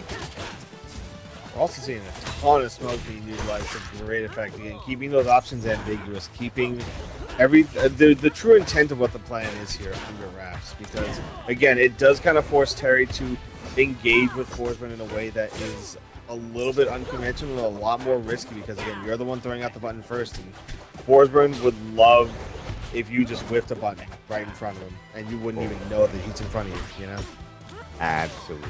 That's the interaction he's trying to set up over and over again. Now you see me, now you don't, as we get caught up between both clones in a back air perfectly. Right to get Sora back into the fray. I'm liking the extra amount of like rolls and varying directions. Oh my god, the Nair sending so far down. Okay, man, just get back, but the forward cape into the forward strong is gonna do it. So Rifle going up 2-0 right now. Down tilt and forward cape have been doing a lot for this matchup in terms of like at least for how Sorrifle has been edge guarding Terry a lot. It feels like down tilt has been covering a lot of the low recovery options, and if Terry ever tries to jump or just try and like sneak around Forsburn, the cape is right there to just kind of snuff out that option. Yeah, there's a reason they made cape 4 huggable at any percent, because no matter what you do, no matter how many changes or tweaks or whatever to the system or the character, dashback cape is just so hard to interact with. And, It's tricky, yeah. and when you combine it with how fast Olympia can fall and just down tilt at ledge in general, being put into the cape blender without the ability to use its most common counterplay, which is 4-hugging it, that's a devastating combination that Olympia doesn't have too many answers for, except don't be in that position. Yeah, just simply disengage with the character. It's tough. It's tough at the ledge, but I mean, right now Terry's making good use of, but not only the crystal, but also just keeping Forsburn in the corner. Really kind of not super committing, more so just playing with the space that they know is safe. Like, they know that Forsburn is here. I can play around with the spaces a little bit in front of me because my options aren't super laggy, and I can kind of get away with it. Yeah, I'm willing to. And wow, that was kind of nasty. The reverse back here was so good, yeah. I like that Terry is getting away from doing a lot of the side B like crystal tosses again. It's like that worked once and it was clean as hell. It was not a recipe for success. You need to have that in your back pocket rather than as like a consistent one, especially against Forsburn myriad of mix-ups that close to ledge. Oh yeah, absolutely. And right there, the double fair just kind of shoving Terry back off stage again. This lead from Soul Rifle is just growing larger and larger with every interaction that these two have. And right now at 143, Soul Rifle looking very comfortable, but a very aggressive sort of recovery from him winds up costing the stock. But 89% right now is means a lot of moves aren't 4-huggable, and it means that right now we might be seeing a soft back air down strong at any given moment with how much Soul Rifle is committing to setting up all of this smoke on the stage. Playing around the top platform, though, has given Terry a bit of an opportunity. Oh, it's super delayed. We're delaying these focuses a ton as Soul Rifle hunts for these back airs. Clone allowed to linger for a little bit as finally the charge on the focus attack works out in just the nick of time. Went for the roll, though. Was really hoping that Soul Rifle was not close enough in order to grab ledge. But unfortunately for Terry, the comeback not completed just yet. So this game is rather even here at top. Yeah, we're at just about dangerous percent for both, but Soul Rifle finding the mark first, gets the down strong, takes the second stock off of Terry. Potentially the final stock of the game, or the final stock of the tournament right now, if Terry doesn't catch up here soon, because every hit is just closing that door more and more. Yeah, this is survival stock for Terry. One game away, or one stock away from just ending. Oh no, and they having to DI straight up in order to get to that platform. Terry's hunting for any opening, a soft back air, anything, just to get an opportunity. But these quick initial dashes, Forsburn's movement so seamless, and the threat of down tilt very high at these massive percents. Whoa. Ooh, yeah, I was gonna say that was getting some back throw is definitely an interesting option with the platforms, but you know, maybe Soul Rifle's got his own vision right now, but gets the up, he gets the stock. 133 is a very dangerous percent to be at against Forsburn. And if you don't do your combo perfectly, you might just eat a stock for it, especially when the clone is out. I was gonna say that percents are kind of going. Yeah, 40% isn't terrible, but you're still at very key down everything percentages, whether it be between like wave dash jab in down tilt like we saw, but you're also trying to hard play around down strong, and at 150 you just kind of have to pick one to play around. Do I try to go all in, call out like a 4-hug with something like forward air or down air and leave myself open to wave dash jab, or do I try to go all in and play around wave dash jab and then give Forsburn full reign to start poking with cape or to start just like setting up smoke and clone and just dominating neutral. Terry chose to go down swinging and got caught. We saw it so often that whenever Terry did give Soul Rifle enough space, he was like, okay, all right, time to set up the great smoke wall. I will disappear forever, and you have to approach me now. And we see what happens when Olympia is forced into that position, like you said before, when the pressure point is made and Terry has to back off and tries to like reconnect. If he doesn't have Crystal to really break through all of that smoke, Soul Rifle is just going to be more than happy to set up, get his clone out, and then just play the mind game over and over and over again. Yeah, very, very potent how so many characters, and just like the general gameplay flow of Rivals 2 in this current patch is centered around like specifically choosing around specific options by either closing or giving space in neutral. And if your opponent ever decides to close space, Force has the ability to shut you down. And if your opponent ever decides to give you space, Force has the ability to poke and set up smoke. Either way, his main gameplay flow and gameplay loop is being achieved. The only thing that Force really, doesn't like is when you grab him, it hurts. But you can play around grab pretty ferociously thanks to the range on things like back air and down tilt and cape and so many tools. Forceman's not perfect, but he's a very, very strong character, and Soul Rifle played him to an advanced proficiency here tonight.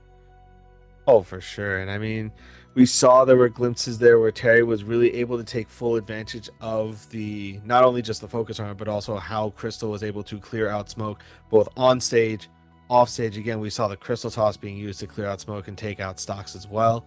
On top of the fact that he was sort of finding a rhythm in how he was able to get in on Soul Rifle in those moments, like you said, where there's more committal options being thrown out. When there's not a lot of smoke, Forsberg's not really able to kind of trick his opponent into throwing a button out willy-nilly, which gives Terry a lot more confidence going into those toe-to-toe interactions. It only turned out really once Soul Rifle turned on the engines that he was taking every hit so much farther, on top of the fact that any ledge hog could mean a sudden just, oh god, I'm suddenly falling down. Panic, how am I getting back to the stage before I accidentally SD? Because taking full advantage of Olympia's characteristics as well. Like, that fast falling attribute can be very good for getting back to the ground before your opponent, but off stage, it can feel like it is both a blessing and a curse. 100% agree there, Akashi, as that concludes Season 1, Episode 1 of the Ballroom. Shoutouts to Whistlecat for putting all of this together in the background and then launching to such a plum here, hopefully for the start of this season and the every episode that comes with it and every season that comes with it. You're going to want to stay tuned on Friday nights like tonight for the top 8 being streamed and for all of the players that come with it. Akashi, any final thoughts before we close out? I'm curious to see how the next one will go, because again, we didn't get to see some of the heavy hitters that did enter the bracket as well. Again, like, I know, again, the top 8 here was fantastic and it was incredibly entertaining, though I would be curious to see how Ant would perform as well, because I know that he had to DQ out of the tournament, unfortunately, and we also saw Cake take an early exit out of the tournament as well, again, getting, I believe, 9th, losing to Thulium just outside of top 8. So it does have me curious if we're going to see more heavy hitters enter the bracket. Again, like Sophilo is normally entering online tournaments, Acorn, another Zetaburn that could enter online events as well. Like, the more heavy hitters that enter the bracket, maybe we'll see some big upsets. Maybe we'll see some new champions along the way. I'm very excited to see where this goes. Would love to see it. You can donate directly, of course, to every single pot and payout for first and second place, and earn some points along the way for an end-of-season invitational for everyone to look forward to. In the meantime, Renewable joined by Akashi, we are going to sign off because it's past midnight on the East Coast time, which means it's an appropriate bedtime for all of us. And I hope y'all have a good night. Take care.